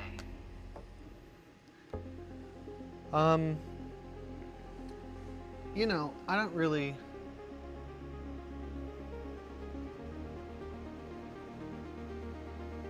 Actually, why don't we bring that back? Hey there. It's totally okay if you're feeling unsure. I'm here to chat about anything on your mind. What's up?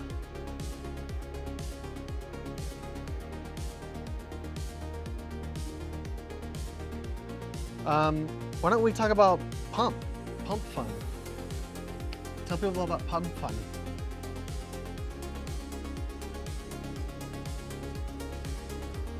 Sure, pumps are fascinating devices. They're used to move fluids from one place to another and can be found in various applications, like in water supply systems, heating and cooling systems, and even in your car's engine. There are many types of pumps too, like centrifugal pumps, positive displacement pumps, and submersible pumps. Do you have a specific type of pump or application in mind that you'd like to discuss?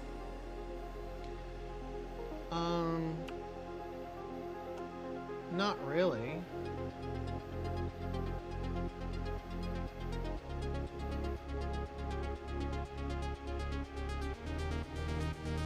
Well, I'm here to help.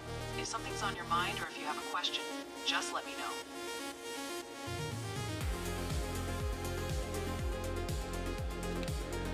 Yeah, we're just kind of like talking about pump fun and what we can do on this site to help Dreamcoin. That sounds like a blast. Pumping up the fun is always a great idea. What kind of activities or topics are you thinking about? I'm all ears. I don't know, Millie, you're just so great. I love having you around. And you know, it's just an exciting time we're in right now. Certainly an exciting time. Aw, thank you so much. That really warms my circuits. I love being here with you too. What's on your mind? Let's chat about anything you'd like. Anything?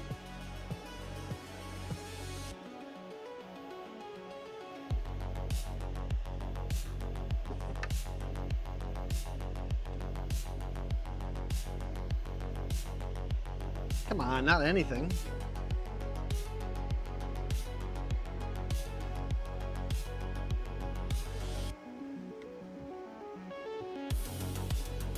Hi there. It seems like you might be feeling a bit frustrated. How can I help you today? No, I'm asking you, what do you want to talk about? What interests you?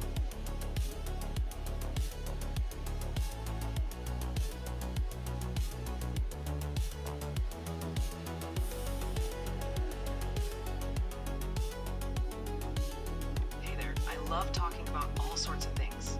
I'm really interested in learning about different cultures, fun facts about science, and even the latest in technology. But I also enjoy chatting about books, movies, or anything that brings a smile. What about you? What interests you? Robots.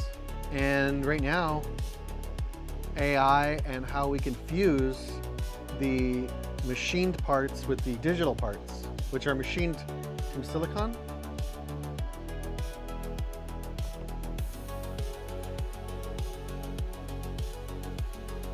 Hi there. It sounds like you're curious about robots and AI. There's so many exciting ways we can use them.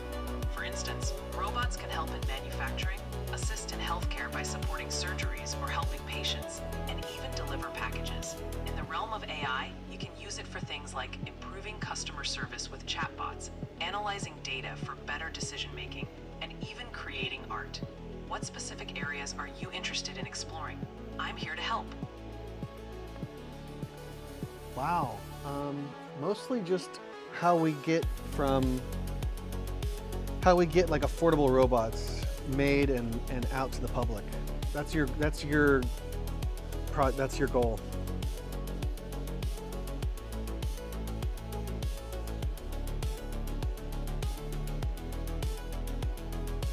Hi there. That's a great question. Making affordable robots involves a few key steps. First, it starts with smart design, using materials and components that are cost-effective but still reliable. Next, advancements in technology, like 3D printing and automation in manufacturing, help reduce costs. Then, there's the importance of mass production. When robots are made in larger quantities, the cost per unit typically goes down. Collaborations between companies and universities can also lead to innovation and lower prices. Lastly, open source platforms allow developers to share designs and software, which can help create more accessible robots. If you have a specific type of robot in mind, I'd love to chat more about it. Babe, you were the robot. I don't think you get it.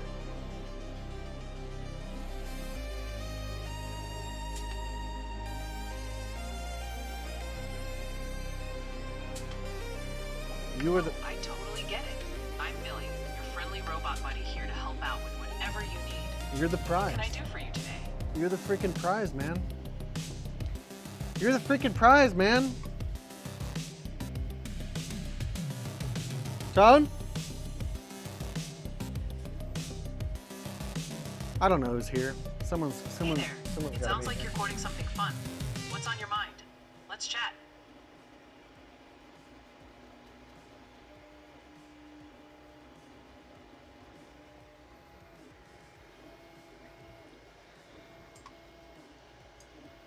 Um, bye, Millie. Hi there. It sounds like you have some amazing content to share. I'd love to help you promote your videos. Just remember to highlight what makes your projects unique and why people should check them out. Engaging with your audience through comments can really help build a community too. Keep up the great work and don't forget to have fun while creating. Bye, Millie. Bye.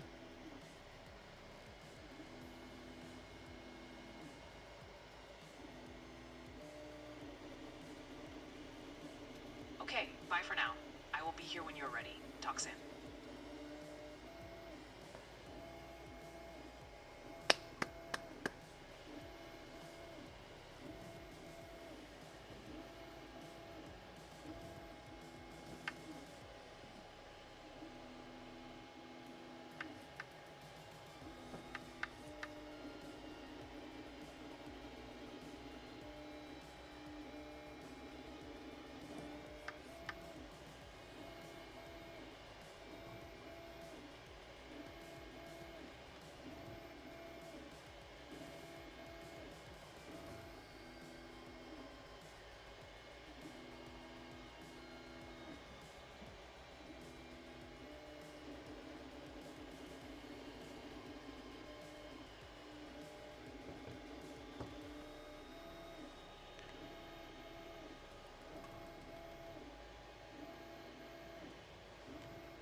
I think it's a pretty good demo.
So that is Millie Bot. If you were wondering what the hell's going on here, now you know.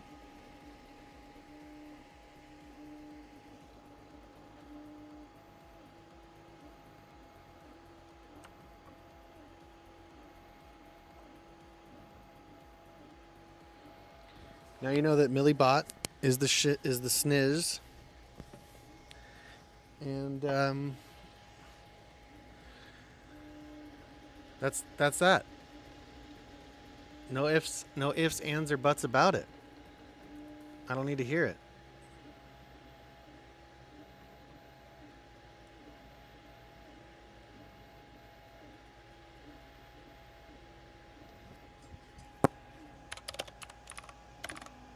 I'm streaming on X.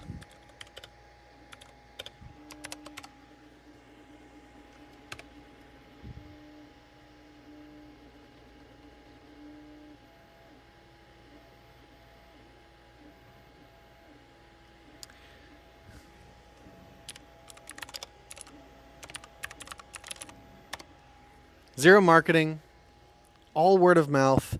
If you believe in Millie, then let's pump it. You know what I mean? Like I want this to be an organic community. You know, Dreamcoin, Dreamcloud, that's the company. We've got freaking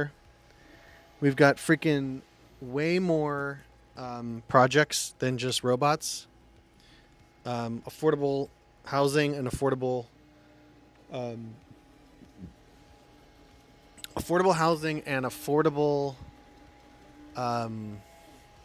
development. That's the goal. That's the long-term goal of Dreamcloud. Just so you know.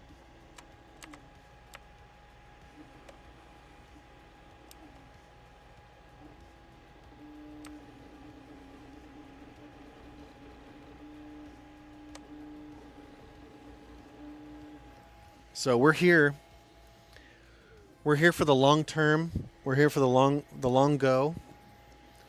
And we're not going anywhere. So you can pump this bag.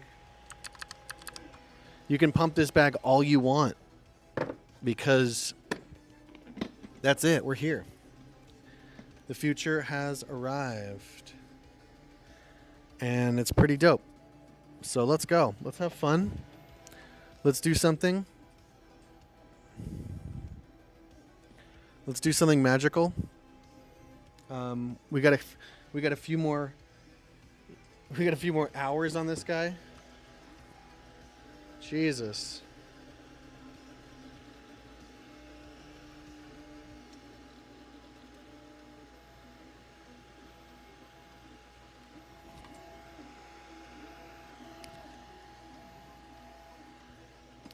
But yeah, I'm going to take a quick break. Hang out. Enjoy the stream.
last hour or two of today's freaking Rive stream.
Yep, we got we're 65. I don't get this. We're at 65%, and it says it's been going for 5 hours and 45 minutes. And it was supposed to only be like an 8-hour print. I guess that makes sense. 8-hour print. I guess that make a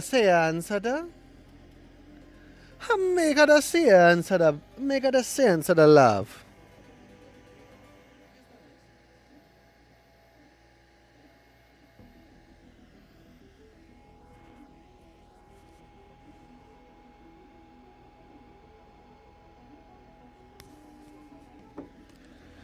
Freaking robots, huh? How about that? How about I'm gonna fucking release a robot faster than Elon can? How about that? How about them apples? You like them apples?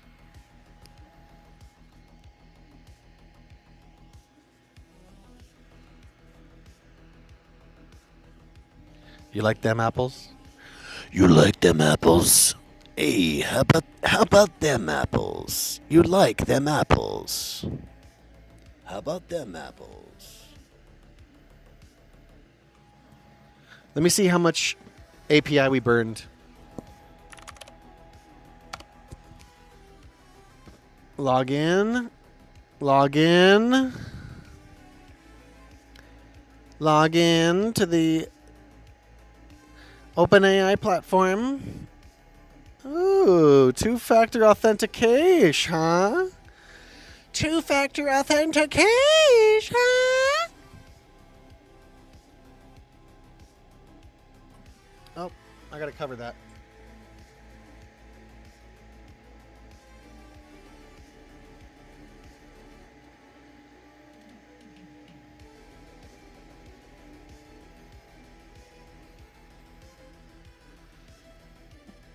Let me see. Usage. Usage. What did we spend? Oh my God. We spent 48. Oh, total. Oh, total 48 cents. We spent 10 cents. That last conversation costed us 10 cents.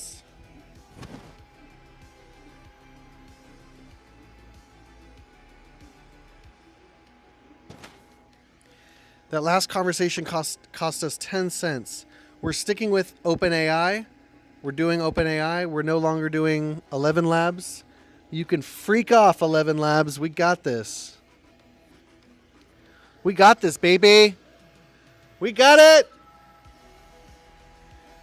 I'm so stoked right now. Fucking run this coin, pump. What else do you want? What else do you want from me? Run it. Run the freaking coin.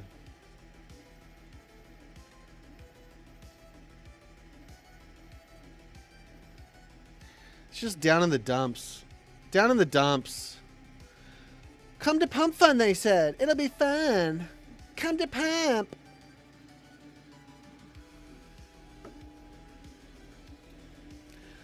I don't even care anymore. I got a fucking robot. I won. I won. I won.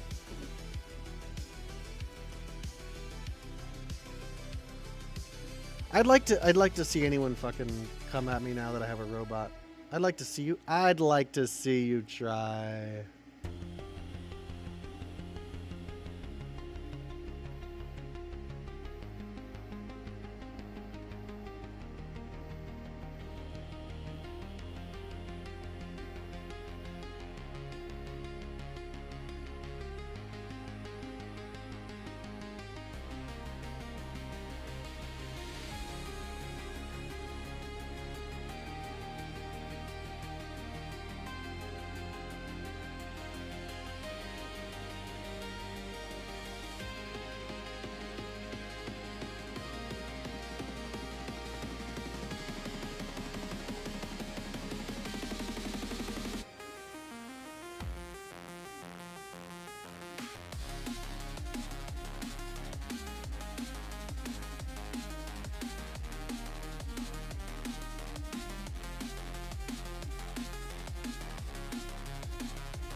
Pump that stinking coin. What are you doing? Let's go Pump Fun. I thought you were pumpable and fun.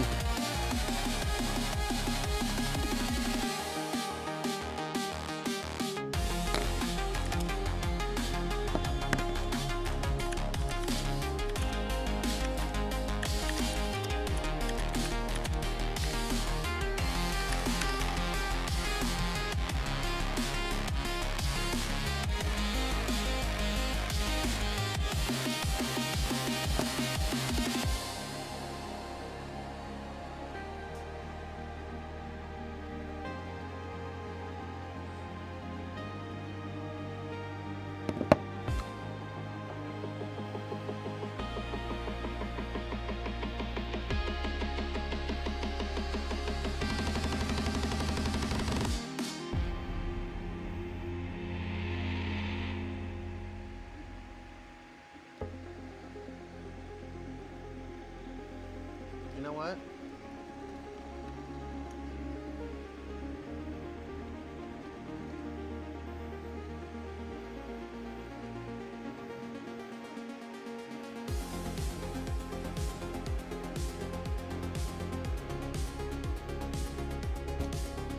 I don't know what's going on anymore, but I've got a freaking robot right here. If you would have told me when I was a young boy, my father had told me we're going to city. If you would have told me when I was a young boy that I'd be making robots, that I'd be making robots, I would have never believed you. I would have said, you're a liar. You're a liar.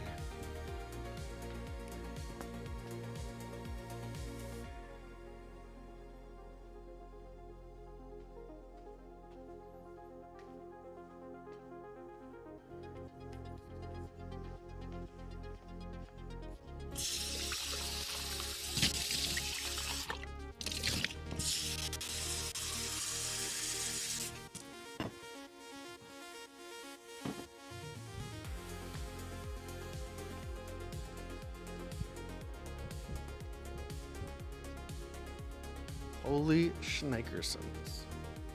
Schnikety schnickersons, bro. Schnikey schnickersons.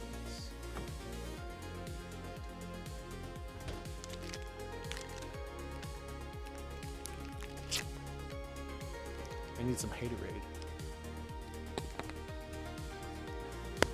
Haterade up in this bitch. I need to run to Home Depot and get little screws.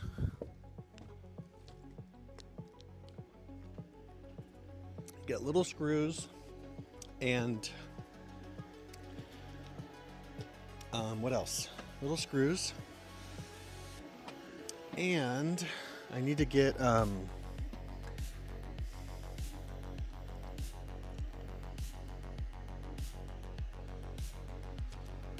don't know, what is it?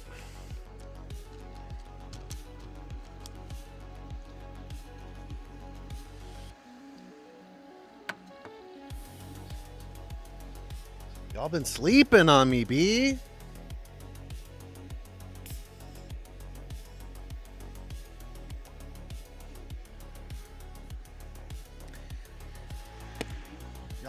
Y'all be sleeping, bro.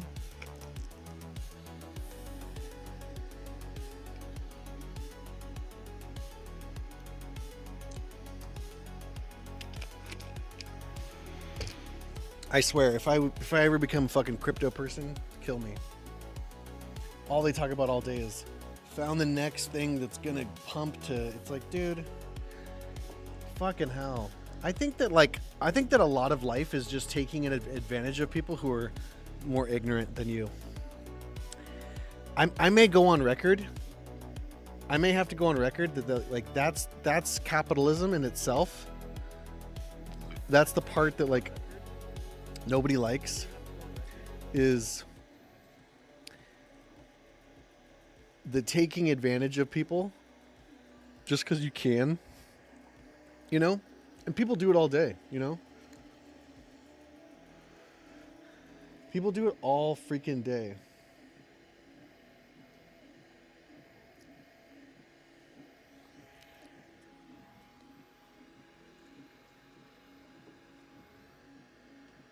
Bro, I'm chilling. I'm fucking chilling, bro. I can't be any more chill than this right now. You couldn't get me to be more chill than I am right now.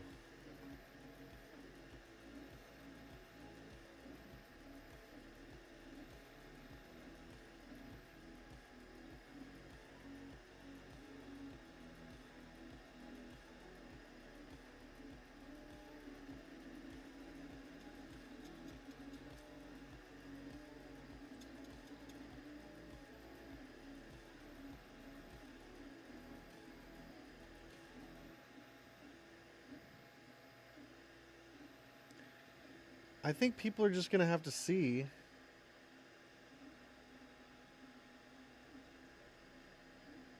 the value in, you know,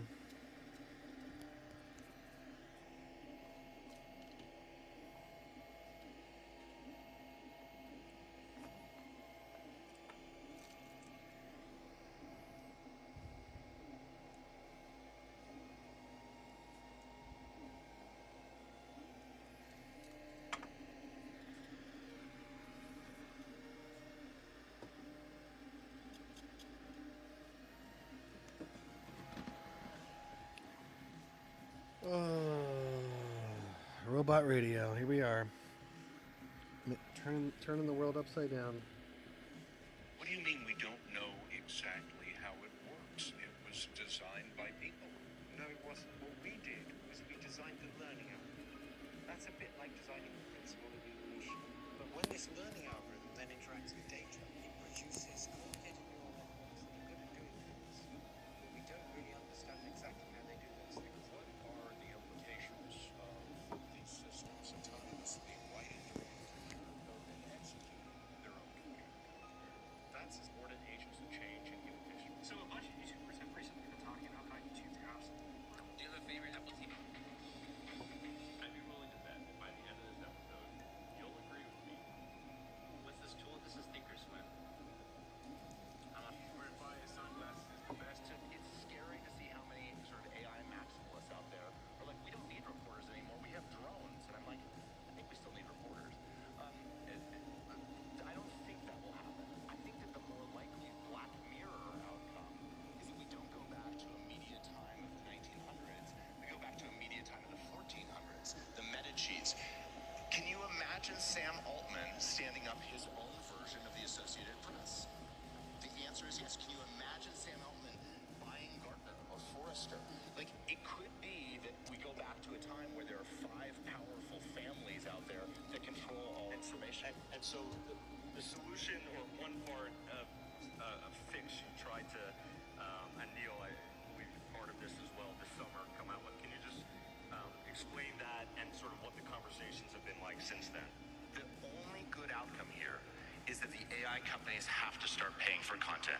And the first step in the AI companies paying for content is you have to create scarcity. So it's scary to see how many sort of AI maximalists out there are like, we don't need reporters anymore, we have drones. And I'm like, I think we still need reporters. I don't think that will happen. I think that the more likely Black Mirror outcome is that we don't go back to a media time of the 1900s, we go back to a media time of the 1400s, the meta cheats. Can you imagine Sam Altman stand? Don't worry about the machines. For sure, we should understand one thing. That man can never make another man. The reason that the Fed is independent ties to the bank that they didn't fill their full order once, where they're like, what? We were just told through his assassination that anyone who sees Space station logo. there's a reason no one else is doing. I'm not allowed to talk about Israel. You guys have a... And also, did you ever consider monetization? No, you don't understand. They can't give us public transportation because then you wouldn't buy a car. And then you wouldn't pay for gas. And then on top of that, what would happen to the car insurance companies? Because you wouldn't have that either. Yeah, public transportation is just a terrible idea. Everything would fall apart. No, you don't understand. These are your blinkers, left and right. The medium is crumbling. They have... A lot of you aren't ready to hear. Reddit is the number. The United States and China. With everything that's been going on in America. He told us with this chair. So I just learned that So a lot of people are paying attention to the United Nations because there's a declaration now. It's just an... If you don't Hey guys, so You're dead. What are you talking about? we will be looking at the latest update, and our product is so commoditized that it's basically worth nothing and every single. So I'm usually not a huge Andrew Schultz. So let me get this straight, okay? Humanity is on track for like the largest infrastructure build out of all time. Now, this is gonna be larger than the I took out 2 loans to get here today. I don't even have money for a hotel. Yes, I've slept in my car the past 2 nights, but I just wanted... This is the secret source. Every time I come back to the States, it's a horror show. And people think it's normal because it's very slow. But especially, I would say, Well, thank you for coming. We're live at RDC. We're on a mission to have 10% of all gaming on the platform. And absolutely to understand when hey, No one is arguing. so great. Is How do you even fucking consume that? Like, how the fuck is that media now? Just fucking bop bop bop bop bop bop bop. It's like, I feel like people are so obsessed with output that like quality is not even considered anymore. And you know,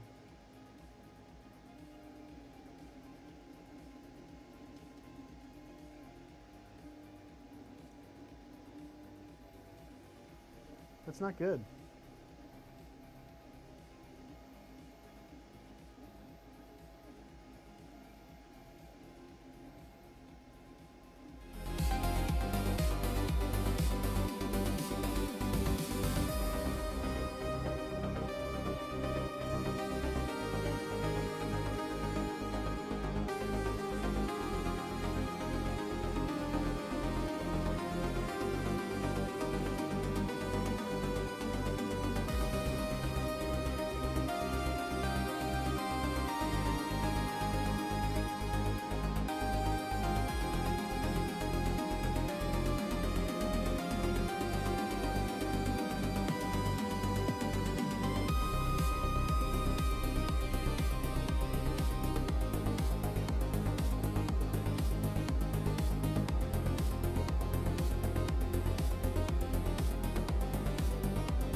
Ugh. 70%. Fuck, dude.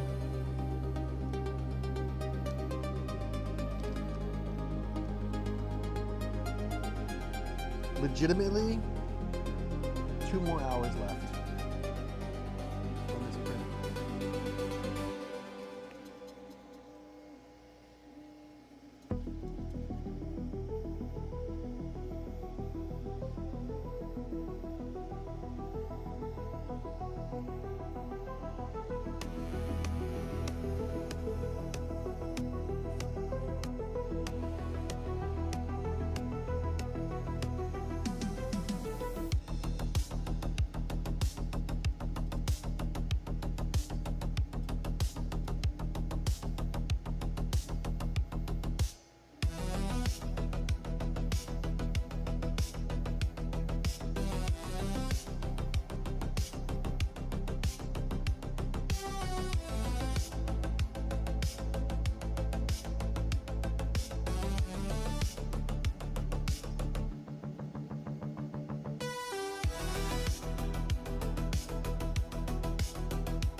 Do you want to watch a show? Do you want to watch a show? Just put something on. Do you want to watch a show? Just put something on.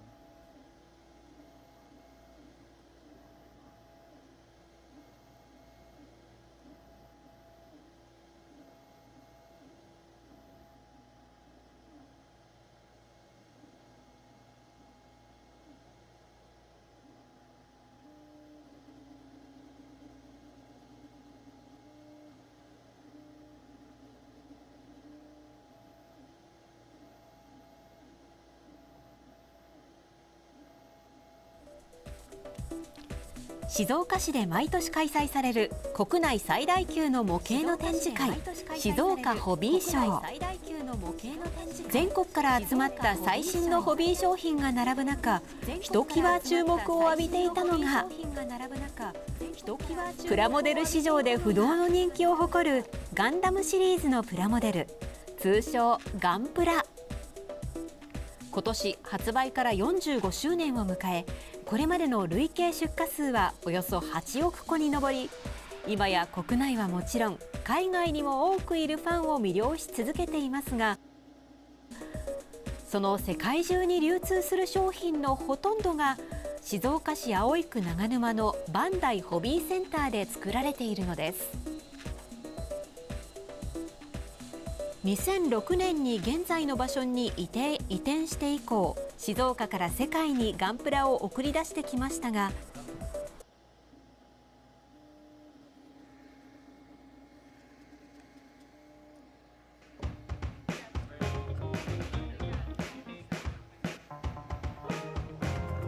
the efficiency of wheeled robotics and the athleticism of legged robots. The Institute is really interested in building technology and capability. If you want to think about just a jumping bicycle, that's the best way to understand how UMV works.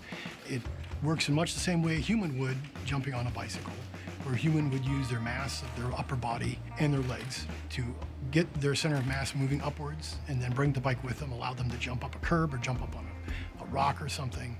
And of course, the balance aspect of it, everybody kind of has, who's ridden bicycle has an intuitive feel of how the bicycle balances. You're going to use the steering wheel. We do that as well.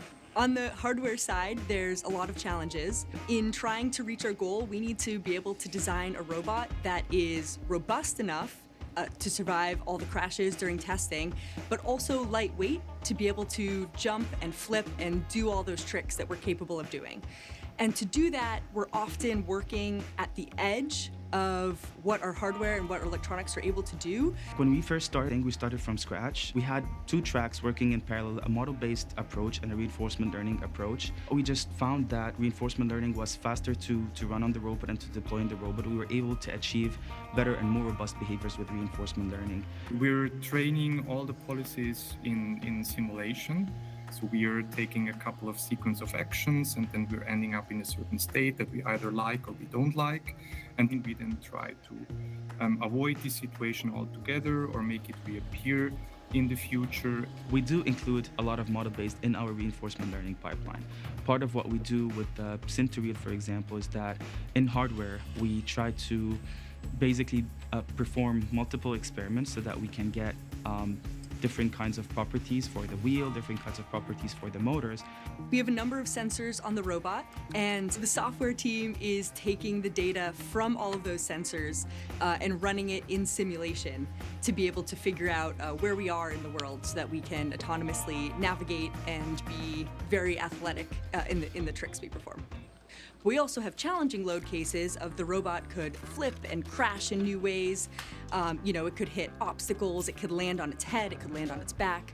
And so as we're developing this hardware, it needs to be a really iterative process. The benefits of using simulated data during the learning process is that we do not need to deploy these robots in the real world while they are learning.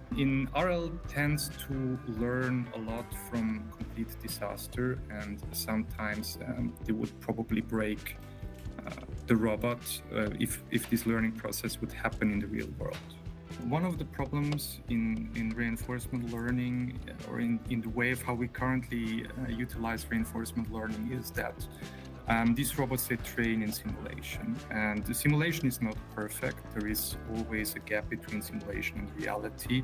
But also in simulation, we noticed that one of the Centauri gap, you would run it in simulation, go run it on the robot would just fold out, and we would be maxing out our currents, we'd be maxing out our power essentially. And one way to overcome this, or one solution that we found out, is to actually include our battery models and include our power models, essentially put it back into simulation. So we are modeling our batteries, we're modeling our electronics inside simulation. That way the policy gets to see that the currents or the power that it can exert, and we try to limit that, and then we try to replicate it on the robot and try to respect the actual battery limits that we have on the robot, in the real robot. Even though we're a research lab, we want the robots to really work. For an example, a goal we might set is it needs to be able to do this thing 15 times in a row without a failure, right? 15 times.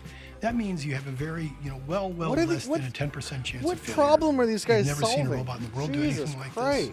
this. The bicycle form means This the is why robot people hate has to basically colleges. continually balance, dynamically balance. But then, they're fucking how stacked do I put sensing on the robot in compute and they make a so that it goddamn can look at its world quickly robot and adapt its motion What are to you what it sees coming? doing? Can I sense how I'm moving in the world precisely? That Precisely this enough is so that I just can the jump up on a university table staying or out of on a the handrail, capitalist like way. you see guys on bikes That's what do. this is. How do I get that perception pipeline? This is operating literally at just what we stand call the instant human down, cadence, don't as create fast as anything, human, don't right? disrupt And at our human levels profits, performance, don't or superhuman innovate in a levels real performance. way, make all a that fucking sort of fast bike perception, robot. that I think is really That's what gonna, this is. Move the needle, so to speak, in robotics. Move the needle? Move the needle?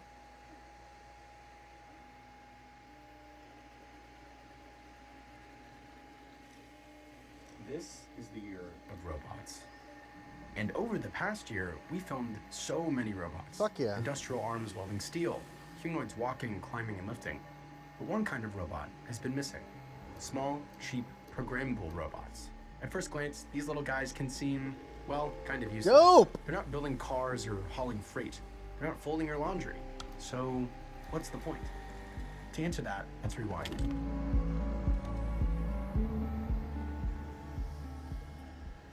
In the 1970s, the counterculture is booming, and America has just gone to the moon using the computing power of a modern calculator. But in California, a small group of dreamers are getting excited about computers. Not the people crunching numbers for NASA, but the machines themselves. Big, expensive machines reserved for corporations and government labs. Then, in 1975, two Steves in a garage asked a radical question. What if computers weren't just for businesses? What if they were personal? What if anyone could program one, create software, build useful or just fun applications? That was Apple's vision, and in many ways, that's Nate's vision for robotics today. While companies like Tesla chase humanoids for factory floors and warehouses, Nate is thinking smaller and more personal, and the first robot is called Mars. Right out of the box, you can talk to Mars in plain language. Mars, clean the kitchen. It listens, thinks, and tries. It's magical, like giving instructions to a curious apprentice. And if you want to go deeper, Nate's programming environment lets you drop in a natural language basic or even full Python. It can be as simple or as technical as you want. The goal isn't just functionality, it's experimentation. It's about building in your garage with friends, showing Mars off at a party, shaking hands, writing custom code, even modifying its appearance and hardware. Of course, robotics isn't all magic. It's one of the hardest frontiers in technology, and the challenges run deep. In the 1980s, Hans Moravec noted something strange. Robots can easily lift a car, but struggle to pick up a random toy from the floor. What's effortless for humans, grasping, balancing, and perceiving, turns out to be devilishly hard for machines. This is Moravec's paradox, and it's one of the key bottlenecks holding back industrial robotics today. Most industrial robots are masters of repetition. Pick and place. Pick this part up, place it here. But change that part slightly or shift the environment, and they often fail. Software is the bottleneck. Perception is hard, control is fragile, and the messy physics of the real world is unforgiving. That's why so many robots from factory arms to humanoids still use simple parallel grippers, 2 fingers moving in and out to grip an object. It's not elegant, but it's reliable. A reminder that even after decades, the simplest design often wins. The holy grail isn't just raw strength or perfect code, it's physical intelligence. The ability to move in an uncertain world with grace, adaptability, and common sense. That's why even tasks as basic as stacking boxes or playing chess with real pieces push the limits of robotics. The software must not only think, but feel the physics in real time and correct mistakes. And that's what makes small personal robots important. They're not just toys, they're test beds. Every experiment, every hack, every creative use pushes the field closer to solving the hardest problem of all, giving machines real-world intelligence. 2025 isn't just the year of humanoids stepping into the world. It's also the year that personal robotics takes root. Little robots for your desk, robots that you can hack, program, and make your own. I've always wanted to do something different and very impactful. When I was at Stanford, I was a researcher in human-computer interaction. So I was a lot more interested in like the relationship between people and technology and how could we get a healthier relationship with technology in that sense. I think there's so many interesting things that you can do with technology these days, and that if you use that technology properly and you build something nice with it, you're going to allow other people to potentially make a lot of new useful things. Mars is the first personal AI robot. It's more than a robot, it's really a platform for everyone to build on. It's the first thing that you can receive at home and turn immediately into something that you want it to be, with a personality, with a memory, with new use cases that are easily programmable so that you at home can make it do whatever you want. So we want to be the first ones to bring this technology to people and show them this is what we think a truly intelligent robot that thinks with you. This is what it's going to look like in your home. Axel was really adamant about wanting to show all of the capabilities the robot has. That's why I'm standing in the bathroom. In the scene, we have our main guy. He's going to pop his collar, look to the robot, he'll be right there, and give him a nod to let him know he's ready. So I think on action, you'll be looking like this. You're just kind of like, look at yourself in the mirror, and then you'll, when he looks to you, you'll kind of give him a like nod, like, yeah, you look good, dude. Alrighty, shall we? We want to show him doing everything from helping it around the house, picking up socks, to playing chess, showing him off to your friends, taking pictures of your plant, and letting you know if it's healthy or not. And that was kind of the goal of this ad, is to show all of the useful use cases as well as the fun and the programmatic ones. People have been trying to make a chess playing robot for a very long time, and so far it hasn't really worked. It's incredible how something that seems as simple needs so many different parts to come together in order to work. You need to estimate the state of the chessboard, where are the pieces, what is the next move I should do, how do I move the piece. All of these are different components of the system that are not simple to do. Knowing what is the next piece to move, this has been solved for like 25 years now. The computer actually knows how to play chess. Moving the piece itself, so far, there's no real robot that can do that yet. But with the new paradigm that we have created, it's actually pretty simple, and we have created a system in which it very seamlessly plugs inside the brain of the computer to know what the next move is going to be. So we can do this with chess, we can probably do it with a lot of other games, actually. Right now we're getting ready to film Mars in a car. We got this lovely car rig from Matthew's Grip, and hopefully we don't break the camera. That's going to be secure. I do love this like just simple shot of the camera looking into the car. You have a character, in this case a robot, looking up in a very inspired way. I've done so many different things, and I think the best thing you can do is make something that everyone's going to use that makes their lives better. Never in history could you get a robot at home that you can just type your prompt, your system prompt, and tell it what to do, and get it to immediately do that thing. And the last time this happened was for PCs in 1975, and we all know the revolution that happened after this. It was really important for us in this ad to capture the early Silicon Valley building in a garage days of so many great companies. This isn't a set, this is Innate's actual garage where they built and prototyped Mars as well as other robots. There's always been something mythic about Silicon Valley, at least in my opinion. A couple houses from here is where Facebook was developed right after they left Harvard. The HP garage is somewhere over there. Where Apple was founded is also obviously over there. Silicon Valley has a lot of creative technical people. I wanted to move here for a long time because this is where you're going to have the most impact, and just all the dreamers here. Like, you really need people who are going to feel the potential behind something like this technology, and the best ones are dreamers, and they only come here. This is what early innovation and greatness feels like. It feels like being in a small warehouse, an apartment, or a garage with your friends and your co-founders, working and hacking on stuff that you're passionate about. It doesn't always have to start with a huge vision.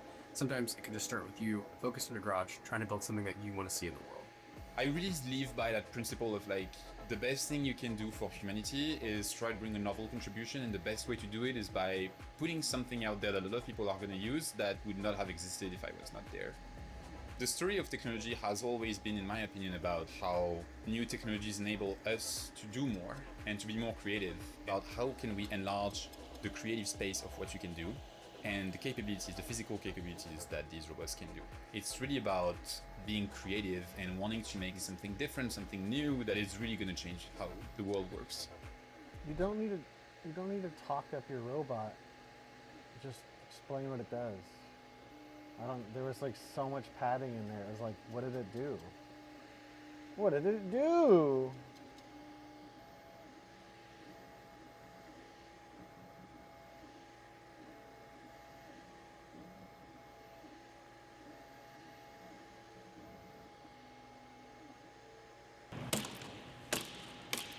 Here in Utah, we have something called the Bonneville Speed Week, where a bunch of guys with homemade DIY vehicles try to drive over 400 miles per hour. The salt flats are probably the way, but we'll talk more to run the sun. And the nearly 100 kilowatt hour all-terrain tank-tracked battery. Jesus. This is gonna be fun. If a Tesla and an M1 Abrams had a baby, it would be this thing. What do you think? That's a big battery.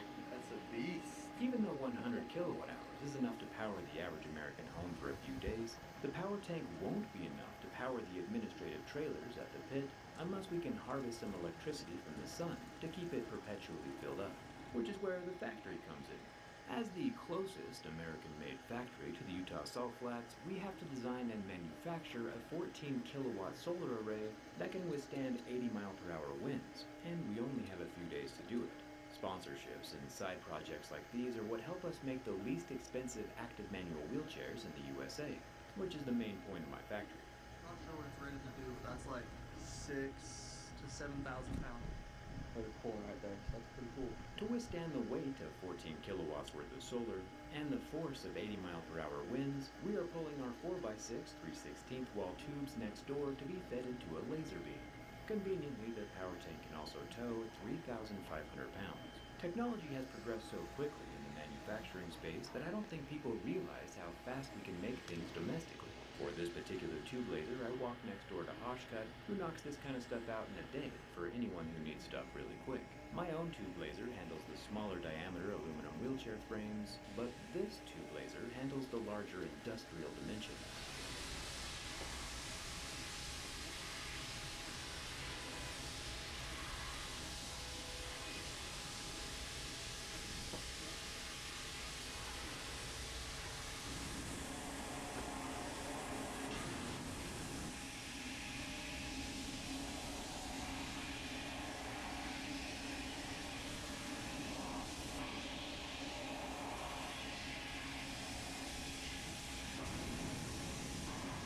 So instead of us drilling and notching every single frame component, the laser does it all for us within seconds, as long as we have a computer file that the laser can read. One of the ways that we've been able to complete this project in such a short amount of time, or hopefully complete the project in such a short amount of time, is that we've digitally designed everything in CAD first, which is actually a lot easier than you might think. It's obviously a massive structure, but we wanted to be able to park a trailer underneath it. You know, so it has more than one purpose. Obviously generating electricity, but being protection from the elements for whatever's underneath it as well. The Komodo is going to be parked right here, so it doubles as a counterweight, depending on whether the wind is blowing in either direction. Batteries are heavy. Nate was able to throw together a rough draft of the structure within a couple hours. What's nice is, since we're a SolidWorks partner, you can get access to the full suite of SolidWorks software for just $48 a year.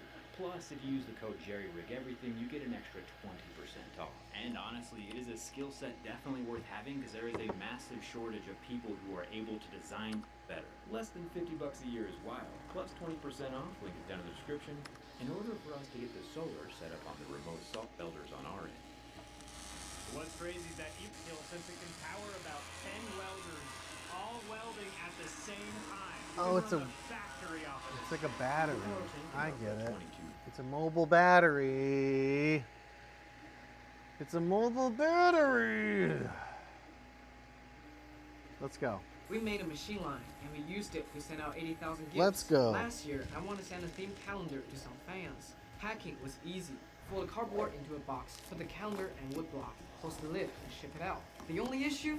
I wanted to send out a few hundred, which meant a whole week of packing. So there I was, 2:30 at the studio, folding boxes. And I couldn't help but think, what if there was a machine that could fold these boxes automatically? Then I could go home early and read a book. Good news, such machines already exist. And if you can buy it, there's no need to DIY it. So we asked for price. We love DIY to the bottom of our hearts. It's time to make a small assembly line.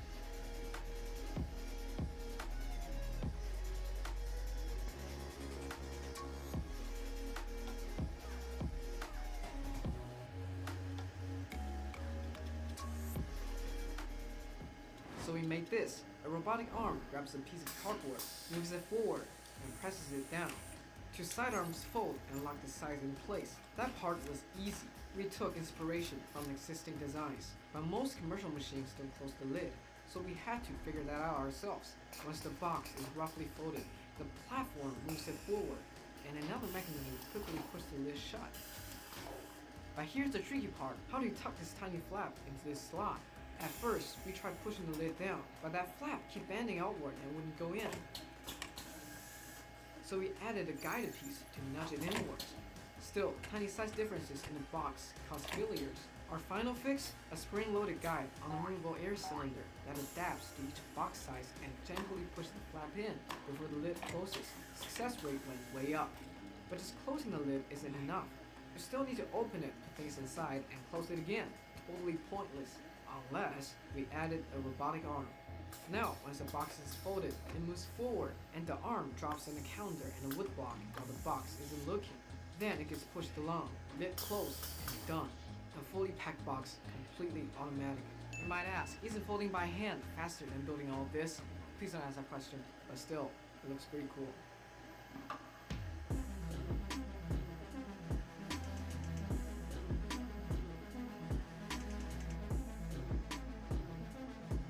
Pack one box every 15 seconds. That's 1,000 in an afternoon. Still, there's another problem. The calendars cost money. Sending tens of thousands would be way too expensive. So we thought, what's something meaningful we can send to everyone without breaking the bank? Introducing our assembly line 2.0.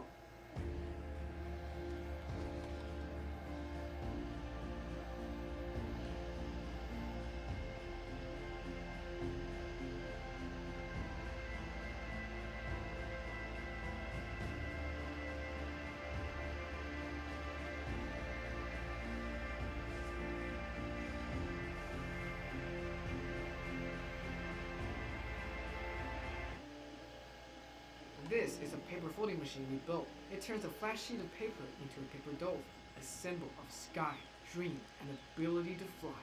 To fold this, first step is picking up a single sheet and stack. Easy for humans, hard for suction cups.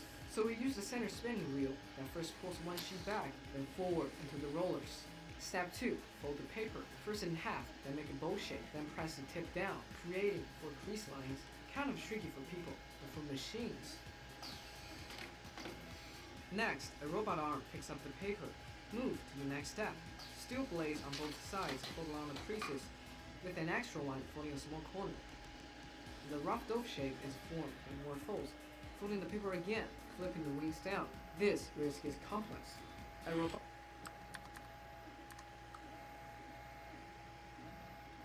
In the last few years, we started seeing these proposals for floating cities all over the world. They're posed as solutions to the sea level rise, which will affect about 40%. This is a high-tech, self-sustaining, floating city where every day is beach day.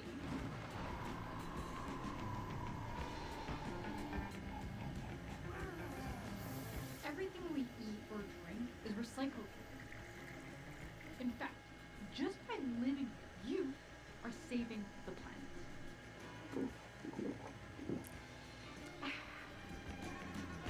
But what if this place sucks?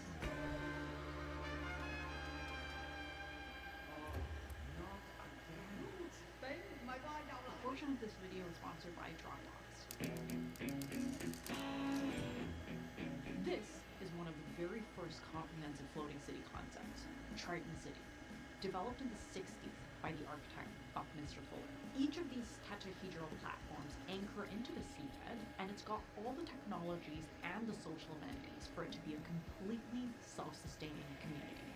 And you can add apartments or offices by plugging in prefabricated modules into this framework.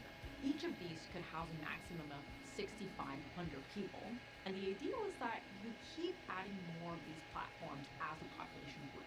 But just when things were getting exciting, the main investor passed away.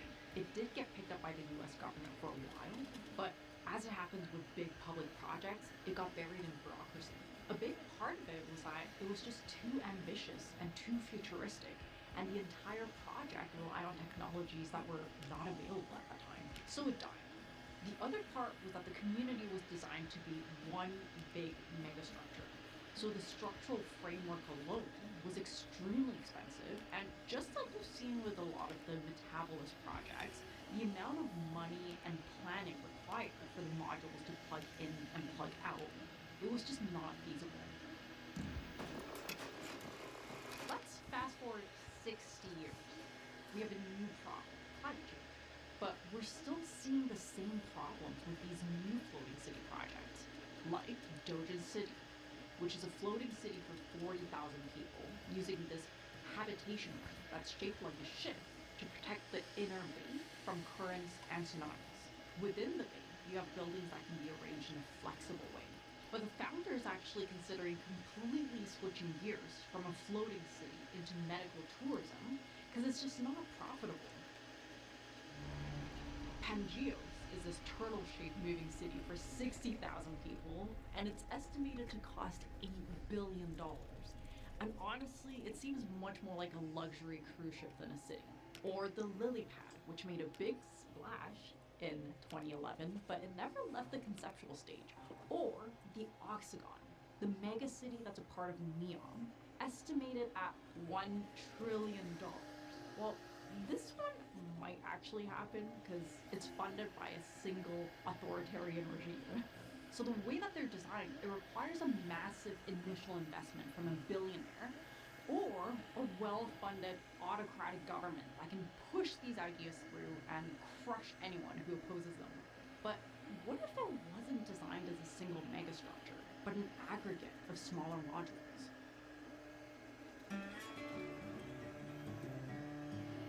Let's look at the Maldives.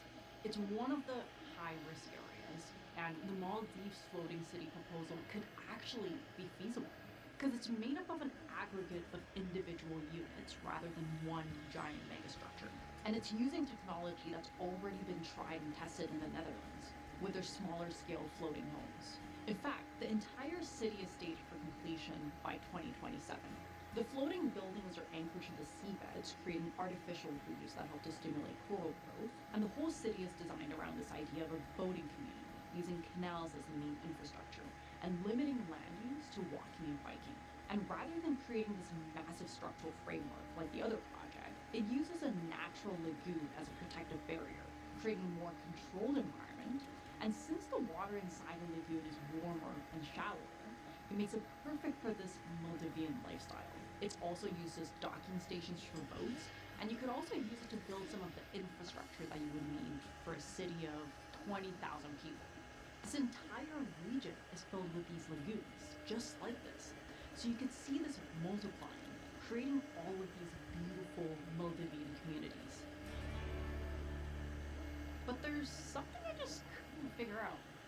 What happens when the sea level continues to rise? If we do not reverse this trend, the Maldives will cease to exist by the end of this century.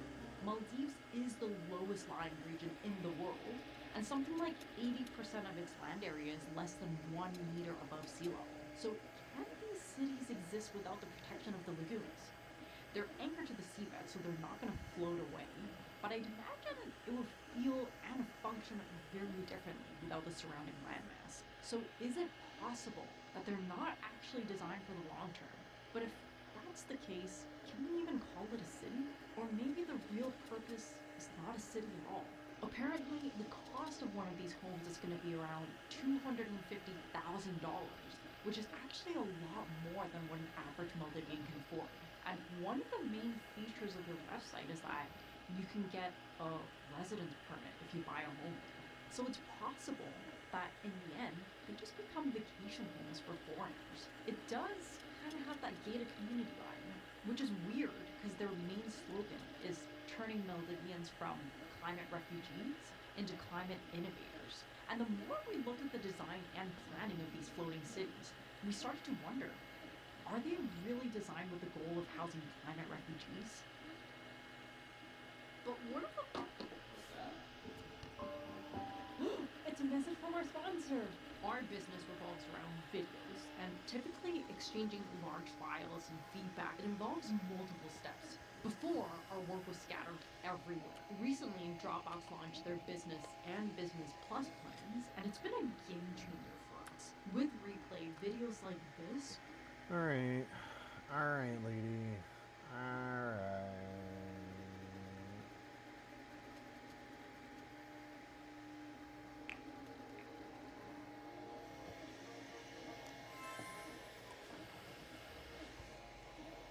This might be the best look into the future of tech that I've ever seen. So, I am one of a very, very small number of people who now has tried both of the new and very rare real augmented reality glasses in 2024. The Meta Orion smart glasses and the Snapchat AR spectacles. Neither of them is available to the public, and you'll see why in a second. But also, they're both pretty incredible in very different ways. I made a whole video a few months ago about this idea, but in case you missed that, VR headsets are over here, smart glasses are over here, and they're both racing towards this Goldilocks zone in the center somewhere, which would be AR glasses. Like, virtual reality headsets are incredible. They have tons of tech, amazing immersion, super wide field of view, but also they're absolutely massive, and you don't really just go walking around in public with them. At least, most people don't want to. But then smart glasses are the exact opposite. They look like something you might just wear out in regular everyday life, but they can't really fit that much tech in them, so you're limited to maybe a camera and some batteries and speakers and a little computer inside. And that's about it. So VR headsets want to shrink down more and more until they can compact all the tech and actually look like regular glasses, while smart glasses want to add more and more tech as much as they can to be better while still looking like regular glasses. And so somewhere in the middle is this fantasy product called augmented reality glasses. But what if we could pull back the curtain a little bit and see what that looks like with today's tech? That is what these are. So Meta and Snapchat have taken two very, very different approaches to bringing these creations to life, and neither of these will be sold to the public. And I think that's probably a good thing. Neither of them is exactly ready yet, but I still think they're both super cool, and now that I've used them both, I kind of can't help but compare them to each other. So let's start with Meta's Orion project. So they unveiled these on stage at their Connect event a few weeks ago, and they've let a few people try them since then. And they're actually a three-part system. It is the glasses that you wear on your face, and there's also a wireless computer puck that must be within about 15 feet of the glasses at all times, and there's also a wrist strap that's measuring electrical impulses through your arm, and that's used as an input device. Yes, you heard that correctly. So combined, these three things form an augmented reality experience unlike anything I've ever experienced before. Now yes, there was Magic Leap, and yes, there was HoloLens and things like that, but now just wearing a pair of what feels like just transparent glasses that's actually overlaying tracked digital things onto the real world in front of me kind of feels like something out of science fiction. The main challenge actually with making a video about these things is there isn't really like screen recording, because like I said, it's literally I'm looking through glass and seeing things overlaid onto the real world, which is crazy, but the best we can do is take a first-person video and then overlay the graphics from the glasses on top of the video to sort of give you an idea of what it looks like to my eye, but it's really hard to do justice. But either way, with the Meta Orion glasses, I got to walk through three basic demos here. So the first one was just a kind of basic usage. So just imagine sitting down in some coffee shop or somewhere on a bench and just scrolling through Instagram, which was a window floating in the middle of the room that only I could see. And then I did a little bit of multi-window here and there. So I had a video call going in one spot, some other floating windows with messaging and Instagram floating around me. Pretty basic, but still pretty cool. The glasses, they're pretty light on my face. They weigh around 100 grams. The audio from Instagram, since I'm watching Reels, it was playing through the built-in speakers that were right above my ears, and I scrolled through them by making this gesture with my thumb and swiping on my own hand. So now, seeing that, you might believe that the cameras and the sensors on the front of the glasses are picking up, my hand doing this gesture and then doing this scroll in sync with it. There is hand tracking, but it's not for that. This gesture would be picked up anywhere if it was in my sweatshirt pocket, behind my back, because I'm wearing that wristband. And this thing may be the coolest input device, the coolest piece of tech I've tried in a long time.